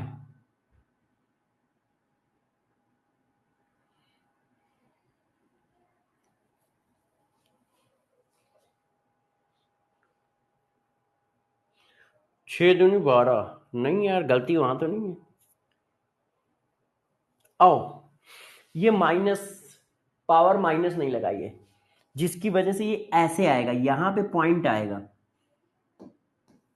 है ना। मैं भी कहूं कहां गलत कर दिया है, ये यहां पॉइंट आएगा। क्यों? ये 10⁻³ भी तो लगा है, 10⁻³ भी तो लगा है।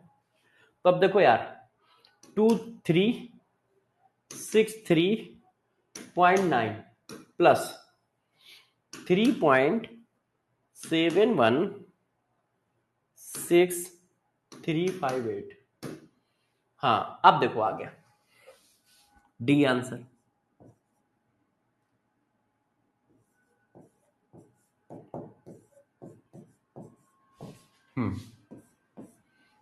समझ के गलती कहां हुई थी?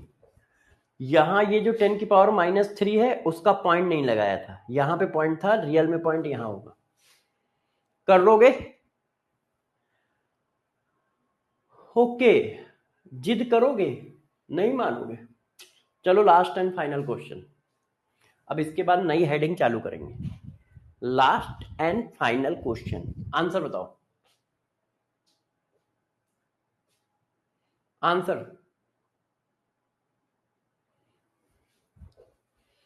देखिए, if delta H is the change in enthalpy and delta E is the change in internal energy. अब किसी गैसियस रिएक्शन के लिए क्या क्या पॉसिबिलिटी है ये पूछ रहा है।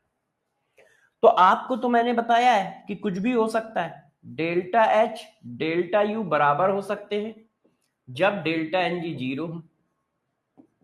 डेल्टा H बड़ा हो सकता है डेल्टा U से जब डेल्टा NG पॉजिटिव हो। डेल्टा H छोटा हो सकता है डेल्टा U से जब डेल्टा NG निगेटिव हो। अब इसके हिसाब से क्या आंसर आएगा? Delta is always greater than delta E, गलत बात। Delta H less than delta E only if the number of mole of product is greater than the number of mole of reactant, गलत। Product के मोल ज्यादा हैं तो delta NG positive आएगा, और positive आएगा तो ये आंसर आएगा। Delta is always less than, गलत। Delta is less than delta E only if the number of mole of gaseous product is less than the number of mole of gaseous reactant. Delta N G negative होगा तो delta E बड़ा होगा। और ये देखो negative लिख रहा है, प्रोडक्ट कम हुआ रिएक्टेंट ज्यादा हुआ तो माइनस ही तो आएगा। प्रोडक्ट कम हुआ रिएक्टेंट ज्यादा हुआ तो माइनस ही तो आएगा, है कि नहीं? माइनस ही तो आएगा। अब जब देखो यार बच्चों, अब आपको पढ़ाता हूं कि रेडी हो जाओ सब लोग, हीट कैपेसिटी क्या होता है। हीट कैपेसिटी क्या होता है? अच्छा, अभी कुछ बच्चे ये सोच रहे होंगे कि अभी देखो वर्क के पूरे क्वेश्चन नहीं कराए हैं, अभी वो वाले वर्क के क्वेश्चन रह गए हैं। एडियाबैटिक प्रोसेस का वर्क कैसे निकालोगे, रिवर्सिबल प्रोसेस का वर्क कैसे निकालोगे, ठीक है? तो आप लोग परेशान ना हुइए, जब चैप्टर खत्म होगा तो आपको सब पढ़ा दिया जाएगा। अब वो कब कहाँ क्या पढ़ाना है वो मेरे ऊपर छोड़ो। अब बताओ हीट कैपेसिटी क्या होता है? सर क्वेश्चन समझ में नहीं आया था सर, एक बार एक्सप्लेन कर दो। अभिषेक आओ भाई एक्सप्लेन कर देते हैं, पढ़ो क्या लिखा है। वो पूछ रहा है किसी केमिकल रिएक्शन के लिए डेल्टा एच और डेल्टा ई में क्या रिलेशन हो सकता है। वो पूछ रहा है किसी केमिकल रिएक्शन के लिए डेल्टा एच और डेल्टा ई में क्या रिलेशन हो सकता है, कौन सा रिलेशन सही है। तो भाई डेल्टा एच और डेल्टा ई में तीन पॉसिबिलिटी है। यदि ये जीरो है तो बराबर हो सकता है, यदि ये पॉजिटिव है तो ये बड़ा होगा, यदि ये निगेटिव है तो ये बड़ा होगा। अब कहा सर आपने ये कैसे लिख दिया, तो ये अभी 10 मिनट पहले यही तो पढ़ाया था, क्लास की स्टार्टिंग यहीं से तो की है। अब देख लो यार, इसका मैच करा लो, कौन सा स्टेटमेंट कहां लिखा है। ऑलवेज टर्म तो है ही नहीं, क्योंकि कभी बड़ा भी हो सकता है, छोटा भी हो सकता है, बराबर भी हो सकता है, तो ऑलवेज वाले तो ऐसे ही कट गए ये। अब इसमें देख लो जो लिखा है उसके हिसाब से कौन सा मैच कर रहा है। इससे पीछे वाला डाउट है, अच्छा इससे पीछे वाले आ जाते हैं। इस पे डाउट है मुन्ना, इस पे डाउट है। उज्जवल यादव जी, यादव जी किस पे डाउट है? यादव जी किस पे डाउट है भाई? देखो, the combustion of benzene gives CO2 and water given that heat of combustion of benzene at constant value. Heat of combustion of benzene and constant value. Constant volume की हीट को क्या कहते हैं, बस मुझे ये बताओ। Heat of combustion of constant volume, constant volume की हीट को इंटरनल एनर्जी चेंज कहते हैं। इसका मतलब ये वैल्यू इंटरनल एनर्जी चेंज की दी है। हीट ऑफ, अरे ये पॉजिटिव है, हमें निगेटिव वैल्यू आ रही है ना, आंसर हमारा निगेटिव आ रहा है, तो पॉजिटिव वैल्यू कैसे टिक करोगे? पॉजिटिव वैल्यू कैसे टिक करोगे? पूछ क्या रहा है, heat of combustion of benzene at constant pressure. Constant pressure की हीट को क्या कहते हैं? Enthalpy change. तो इंथैल्पी चेंज पूछ रहा है, तो हमारे पास एक फार्मूला है, क्योंकि केमिकल रिएक्शन हो रही है, केमिकल रिएक्शन हो रही है तो हमने ये लगा दिया, डेल्टा एनजी की वैल्यू डाल दी, gaseous product minus gaseous reactant, R की वैल्यू डाल दी, टी की वैल्यू डाल दी, सॉल्व कर लिया। आर की वैल्यू डाल दी, टी की। प्रदीप कह रहा है ऑक्सीजन बैलेंस कैसे है? अरे निकम्मे, इसको मल्टीप्लाई करो 12, 6 दूनी 12 और 3, ये 3, टोटल इधर कितने ऑक्सीजन है? 15। अब इधर बताओ, 15/2 इंटू इन दोनों का मल्टीप्लाई करोगे ना, कितने आए? 15। बराबर तो है, बराबर तो है। सिर्फ गैस वालों को ही क्यों लेते हैं? श्वेता बेटा, तुम्हें पढ़ाते समय बताया है कि डेल्टा एनजीआरटी वर्क की वैल्यू है, और आपको पढ़ाते समय पूरा पूरा बताया है कि सॉलिड और लिक्विड के केस में वर्क डन जीरो होता है, और जब वर्क डन जीरो होगा तो डीएच और डीयू आपस में बराबर होंगे। तो इसीलिए गैस के मोल काउंट करते हैं, क्योंकि गैस में वर्क डन आता है, लिक्विड और सॉलिड के केस में वर्क डन आता ही नहीं है। तो यदि ये सारे लिक्विड है सारे सॉलिड है तो वो हमेशा बराबर है, हमें निकालने की जरूरत ही नहीं है। डीएच दिया है तो वही डीयू है, डीयू दिया है वही डीएच है। तो डेल्टा एनजी क्यों निकालना पड़ रहा है? क्योंकि वर्क डन निकाल रहे हो। डेल्टा एनजी वर्क डन की वैल्यू है। देखो ये क्वेश्चन वैसे श्वेता ने अच्छा पूछा है, श्वेता ने क्वेश्चन अच्छा पूछा है। ये जो बच्ची है इसने मतलब एक लॉजिकल क्वेश्चन पूछा है ना, निकम्मों की तरह नहीं पूछा है। देखो यहां समझो जरा, देखो ये क्या निकल के आया है, तुम्हें लग रहा है ये कुछ और है, ये वर्क डन की वैल्यू है। ये देखो P D V equal to delta N G R T, मतलब वर्क डन की वैल्यू डेल्टा एनजीआरटी आ रही है। तो गैस के केस में वर्क जीरो नहीं होता है, मगर सॉलिड और लिक्विड के केस में वर्क जीरो होता है। तो जब सॉलिड और लिक्विड के केस में वर्क जीरो है तो वो तो डी और डी एच बराबर ही है, हमें वर्क डन की वैल्यू निकालनी ही नहीं पड़ेगी। मगर जब गैस चल रहा होगा तो निकालनी पड़ेगी ना। तो वो निकालोगे कैसे? तो डेल्टा एनजीआरटी वर्क को कैलकुलेट कर रहा है, डेल्टा एनजीआरटी वर्क को कैलकुलेट कर रहा है। और सॉलिड और लिक्विड में क्यों नहीं ले रहे हैं? क्योंकि सॉलिड और लिक्विड में वर्क जीरो होता है, निकालना ही नहीं है ना। तो वैसे क्वेश्चन काफी अच्छा था, लॉजिकल था, टफ था। बच्चे कहेंगे सर आज आपने पार्शियलिटी मार दी, आज आपने पार्शियलिटी मार दी। हम इतनी देर से डाउट पूछ रहे हैं तो हमें डांट रहे हो, हैं? हम इतनी देर से डाउट पूछ रहे हैं तो हमें डांट रहे हो। नहीं, उस बच्ची का डाउट यार लॉजिकली काफी स्ट्रॉन्ग डाउट था, मतलब अच्छा डाउट था, अच्छा डाउट था।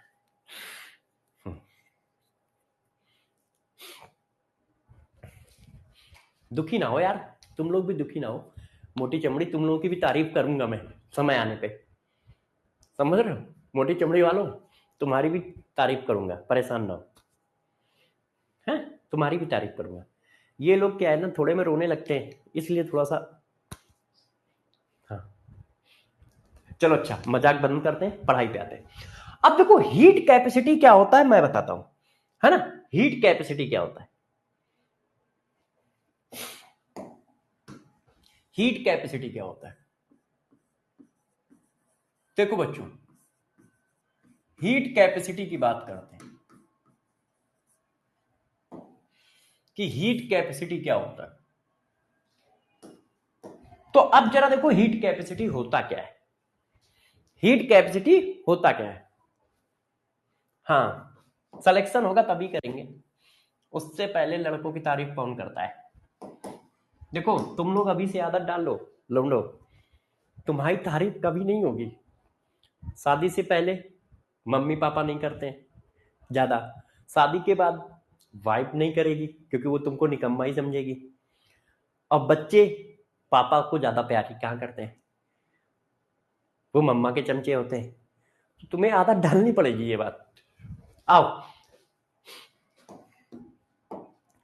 अच्छा, मजाक खत्म करते हुए पढ़ाई पे वापस आते हैं, मजाक खत्म करते हुए पढ़ाई पे वापस आते हैं।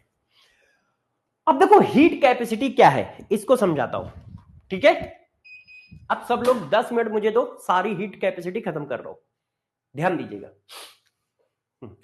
अब सारे केस एक जैसे नहीं होते हैं, मेरे जैसे एक्सेप्शनल लोग भी होते हैं, मेरे जैसे एक्सेप्शनल लोग भी होते हैं। अच्छा अब इसको और तो सुन लो, ठीक है, आप कुछ मत करना। देखो ये कोई क्या है, मैटर है। ये क्या है बच्चों? मैटर। अब ये मैटर है, किसी बच्चे ने कहा कि सर इसका टेम्परेचर 1 डिग्री सेंटीग्रेड बढ़ाना है। तो भाई टेम्परेचर कैसे बढ़ाओगे? टेम्परेचर बढ़ाने का एक ही रास्ता है, उसको हीट दे दो या उस पर वर्क कर दो।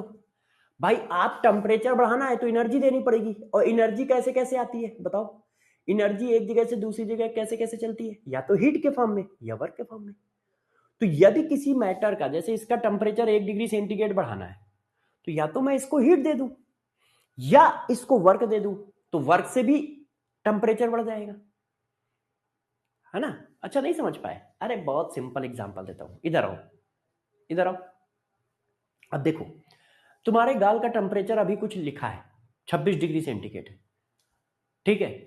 तुम पापा के पास गए कि पापा इस बार टेस्ट में टोटल 100 नंबर आए हैं, मगर आप हमें एक काम करो, वे वो दिला दो, क्या? PS5। तो पापा ने कहा इधर आओ, इधर आओ। पापा ने पकड़ा लेफ्ट गाल, 2 तमाचे मारे, तुम्हारा टेम्परेचर बढ़ गया। कैसे बढ़ा? वर्क के थ्रू। 2 तमाचे मारे, तुम्हारा टेम्परेचर 1 डिग्री बढ़ गया। कैसे? पापा ने वर्क किया। अब तुमने कहा चलो मम्मा के पास गए, मम्मा को बताया कि 100 नंबर आए हैं और हमें PS5 चाहिए। मम्मा कर रही थी प्रेस, आयरन जानते हो ना, कपड़ों में जो किया जाता है प्रेस। मम्मा ने कहा इधर आ, वो छुआ दिया तुम्हारे राइट गाल पे, ऑटोमेटिक तुम्हारा टेम्परेचर 1 डिग्री बढ़ गया। इसमें क्या है, वर्क नहीं करना पड़ा है, डायरेक्ट हीट मिली है। इसमें हीट के थ्रू टेम्परेचर बढ़ा है, इसमें हीट के थ्रू बढ़ा है। तो जरा ध्यान रखना कब क्या करना है। तो हमें किसी भी मैटर का 1 डिग्री सेंटीग्रेड टेम्परेचर बढ़ाना है। अब 1 डिग्री सेंटीग्रेड टेम्परेचर बढ़ाने के लिए कोई ना कोई हीट देनी पड़ेगी। तो जो हीट आप बढ़ देते हो उसी को हीट कैपेसिटी कहते हैं। किसी भी मैटर का 1 डिग्री सेंटीग्रेड टेम्परेचर बढ़ाने के लिए जो हीट देते हो उसी को हीट कैपेसिटी कहते हैं। वो मैटर गैस भी हो सकता है, लिक्विड भी हो सकता है, सॉलिड भी हो सकता है, वो मैटर कोई भी हो सकता है। हमारे सिलेबस में जनरली गैस है, हमारे सिलेबस में गैस है तो हम गैस लिखते हैं। वैसे वो मैटर कोई भी हो सकता है। जैसे फिजिक्स में वो मैटर गैस भी होगा, लिक्विड भी होगा, सॉलिड भी होगा। फिजिक्स में तीनों हो सकता है क्योंकि ये डिफिनीशन फिजिक्स में भी है। तो फिजिक्स में वो गैस भी हो सकती है, लिक्विड भी हो सकती है, सॉलिड भी हो सकती है। केमिस्ट्री में गैस चलती है। तो देखो हीट कैपेसिटी क्या है, 1 डिग्री सेंटीग्रेड टेम्परेचर बढ़ाने के लिए जो आप हीट देते हो उसे हीट कैपेसिटी कहते हैं। तो आपने क्या कहा, total amount of heat required to raise 1 degree centigrade या 1 केल्विन, ये डिफरेंस है। 1 degree centigrade temperature of any matter, किसी भी मैटर का। जनरली हम किसको लेंगे, गैस को लेंगे। क्यों, क्योंकि हम केमिस्ट्री पढ़ रहे हैं। 1 degree centigrade, 1 degree centigrade temperature बढ़ाने के लिए जो आप हीट देते हो उसे हीट कैपेसिटी ऑफ सिस्टम कहा जाता है, उसे हीट कैपेसिटी कहते हैं। कितना टेम्परेचर बढ़ाना है पहले ये बताओ, कितना टेम्परेचर बढ़ाना है, 1 डिग्री सेंटीग्रेड। अच्छा अब गौर समझिए, मान लो हमने dt टेम्परेचर बढ़ाया, कितना बढ़ाया, dt degree centigrade temperature increase किया, और इसके लिए मैंने हीट कितनी दी, इसके लिए मैंने हीट दी Q हीट, Q हीट दिया, Q हीट सप्लाई की है ना, Q हीट गेन। तो 1 डिग्री के लिए कितनी हीट दोगे, dt टेम्परेचर बढ़ाने के लिए इतनी हीट, तो 1 डिग्री सेंटीग्रेड टेम्परेचर बढ़ाने के लिए कितनी हीट, इतनी हीट। इतनी हीट दोगे कि नहीं दोगे, हाँ या ना बताओ।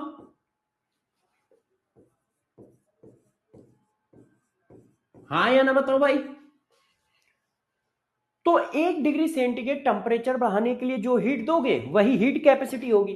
तो बताओ ये वैल्यू क्या निकल के आ गई, ये हीट कैपेसिटी निकल के आ गई। तो हीट कैपेसिटी का सिंबल जो है ना वो हम लोगों ने ये माना है, हीट कैपेसिटी का सिंबल हमारा C है। तो ये C इक्वल टू हो गया Q अपॉन dt। dt क्या है, टेम्परेचर चेंज, और Q क्या है, heat.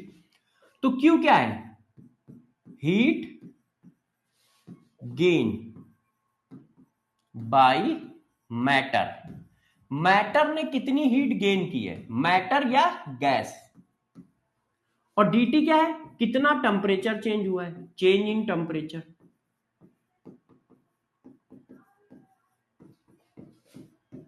T final minus T initial.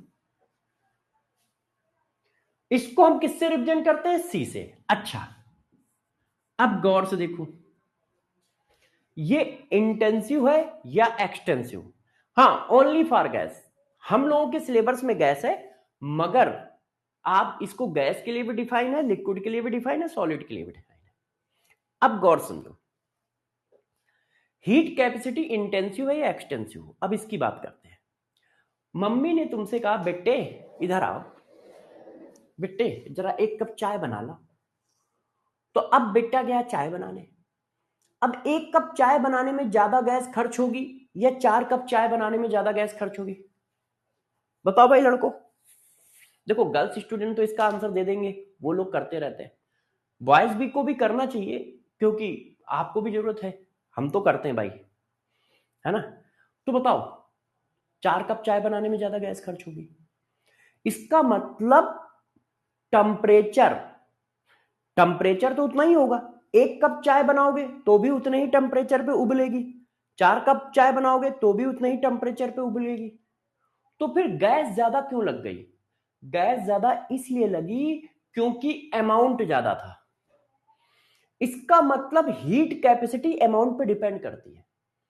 यदि आप 1 ग्राम, यदि आप 1 ml वाटर का 1 डिग्री सेंटीग्रेड टेम्परेचर बढ़ाओगे और 1 ड्रम वाटर का 1 डिग्री सेंटीग्रेड टेम्परेचर बढ़ाओगे, तो आपको पता है कि 1 ड्रम में ज्यादा हीट देनी पड़ेगी। इसका मतलब क्या है?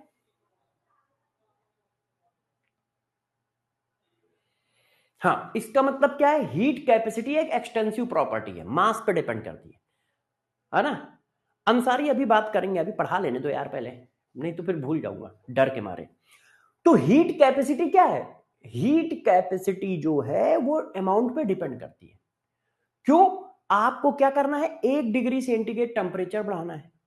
अब 1 डिग्री सेंटीग्रेड 1 ml वाटर का बढ़ाओ और 1 degree centigrade temperature 1 litre water का बढ़ाओ, तो 1 लीटर वाटर में ज्यादा एनर्जी देनी पड़ेगी। इसका मतलब अमाउंट पे डिपेंड करती है। तो क्या मैं ये बात लिख दूं, आपको बुरा तो नहीं लगेगा? क्या मैं ये बात लिख दूं, आपको बुरा नहीं लगेगा ना? ये कैसी प्रॉपर्टी है?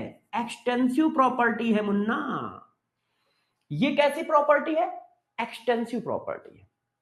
और ये कैसा है? पाथ फंक्शन है। इस बात पे भी डिपेंड करेगा कि आपका प्रोसेस क्या है। क्यों? हीट, हीट कैपेसिटी, डिस्टेंस और वर्क पाथ फंक्शन होते हैं। तो ये क्या है? पाथ फंक्शन भी है। ये क्या है? पाथ फंक्शन भी है। तो हीट कैपेसिटी एक्सटेंसिव प्रॉपर्टी है, हीट कैपेसिटी पाथ फंक्शन है।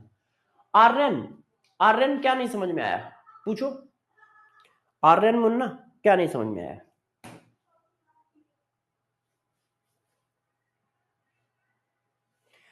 तो हीट कैपेसिटी क्या है? एक्सटेंसिव प्रॉपर्टी है। अच्छा एक्सटेंसिव कैसे होगा? आर्यन तुम बिल्कुल टेंशन ना लो, तुम बस किचन में जाओ, तुम बस किचन में जाओ और 1 कप पानी 1 डिग्री सेंटीग्रेड टेम्परेचर बढ़ाओ, 1 कप पानी का 1 डिग्री सेंटीग्रेड टेम्परेचर बढ़ाओ और देखो हीट कितनी देनी पड़ रही है, गैस कितनी खर्च हो रही है। और फिर 1 लीटर पानी का 1 डिग्री सेंटीग्रेड बढ़ाओ और फिर चेक करो टेम्परेचर तो तुमने, तो फिर हीट ज्यादा 1 लीटर में क्यों लगी? इसका मतलब वो अमाउंट पे डिपेंड कर रही है, क्योंकि उसमें अमाउंट ज्यादा है, क्योंकि उसमें अमाउंट ज्यादा है पानी का।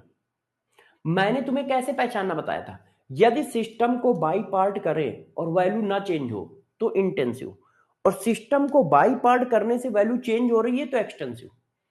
अब पानी को आप 100 पार्ट में डिवाइड कर दो तो 1 डिग्री सेंटीग्रेड बढ़ाने के लिए अलग अलग हीट देनी पड़ रही है।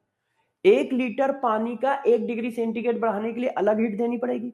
अब इसको 100 पार्ट में डिवाइड करके 1 1 ml कर लो और 1 ml को जाके हीट करो और 1 डिग्री सेंटीग्रेड टेम्परेचर बढ़ाओ, तो हीट कम देनी पड़ेगी। इसका मतलब अमाउंट पे डिपेंड कर रही है, इसीलिए इसको नाम देते हैं क्या?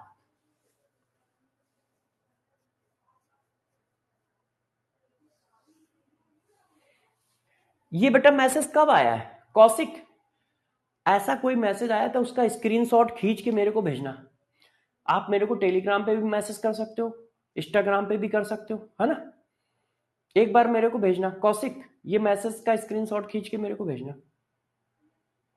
ऐसा कोई मैसेज मेरे बारे में भी आया है, कल पॉपअप हुआ था कल, तो स्क्रीनशॉट खींचा है। मेरे बारे में भी ऐसा कोई मैसेज आया या किसी और टीचर के बारे में भी ऐसा कोई मैसेज आया तो आप स्क्रीनशॉट खींच के भेजिएगा।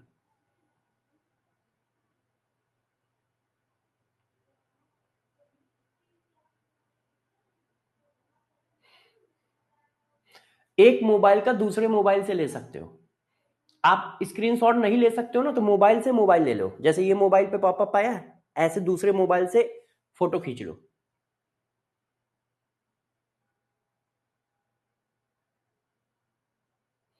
फोटो खींचो, मेरे को देना। हो सकता है कुछ गड़बड़ सड़बड़ मैसेज चला गया हो, तो मैं एक बार बात करूंगा, पूछूंगा उन लोगों से, है ना।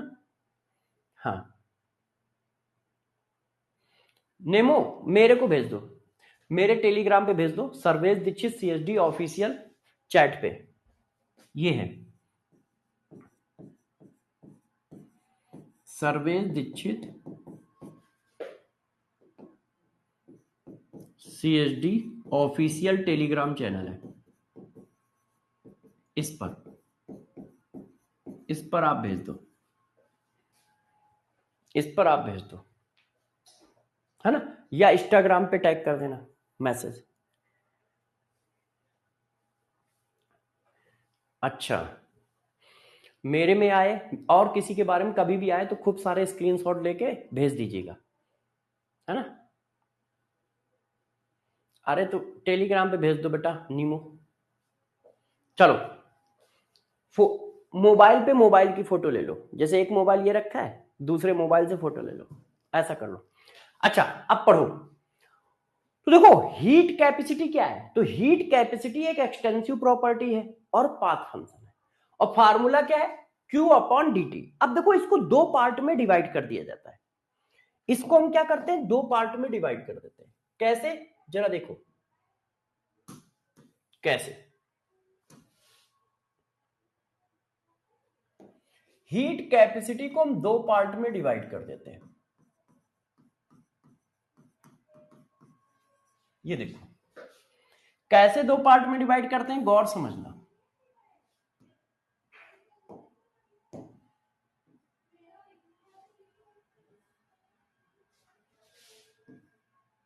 देखो कैसे, गौर समझिएगा सारे बच्चे। आपने कहा किसी मैटर का 1 डिग्री सेंटीग्रेड टेम्परेचर बढ़ाने के लिए, किसी मैटर का 1 डिग्री सेंटीग्रेड टेम्परेचर बढ़ाने के लिए जो हीट देते हैं वो हीट कैपेसिटी है, ठीक। यहां पे मैटर का मास फिक्स नहीं है, इसी वजह से ये एक्सटेंसिव प्रॉपर्टी है, इसी वजह से क्या है, ये एक्सटेंसिव प्रॉपर्टी है।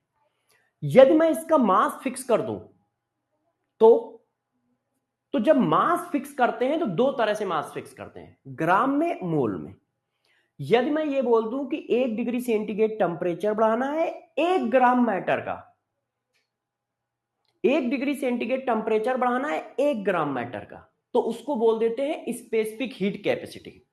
जब आप मास 1 ग्राम फिक्स कर देते हो तो उसका नाम रख दिया जाता है specific heat capacity, specific heat capacity, और इसका सिंबल हो जाता है स्मॉल s या CS। और डिफिनीशन क्या हुई, total amount of heat required to raise 1 degree centigrade temperature for 1 gram gas या 1 ग्राम मैटर। और हमारे यहां क्या है, गैस है। ये देखो 1 ग्राम मैटर का 1 डिग्री सेंटीग्रेड टेम्परेचर बढ़ाने के लिए जो हीट देते हैं उसको स्पेसिफिक हीट कैपेसिटी कहते हैं। मास 1 ग्राम कर दिया तो उसी हीट कैपेसिटी को स्पेसिफिक हीट कैपेसिटी कहोगे। अब देखो यहां पे क्या हुआ, गौर से देखो, हमने कहा m ग्राम के लिए स्पेसिफिक हीट कैपेसिटी कितनी थी, m ग्राम के लिए आपने कितनी heat the, C।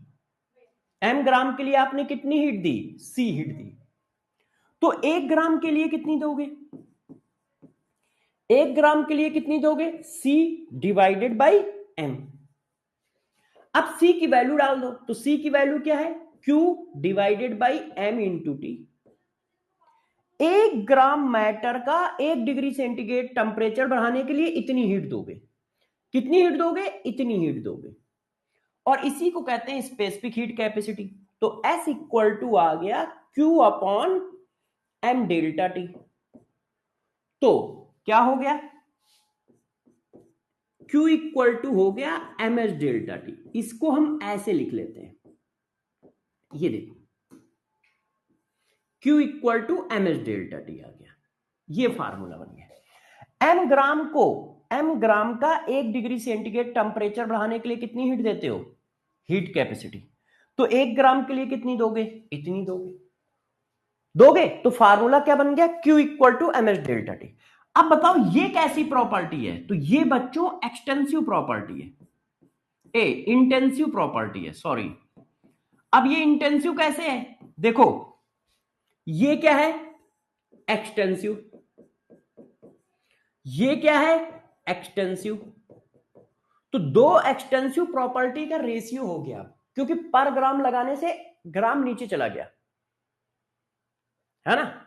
Heat capacity per gram is known as specific heat capacity.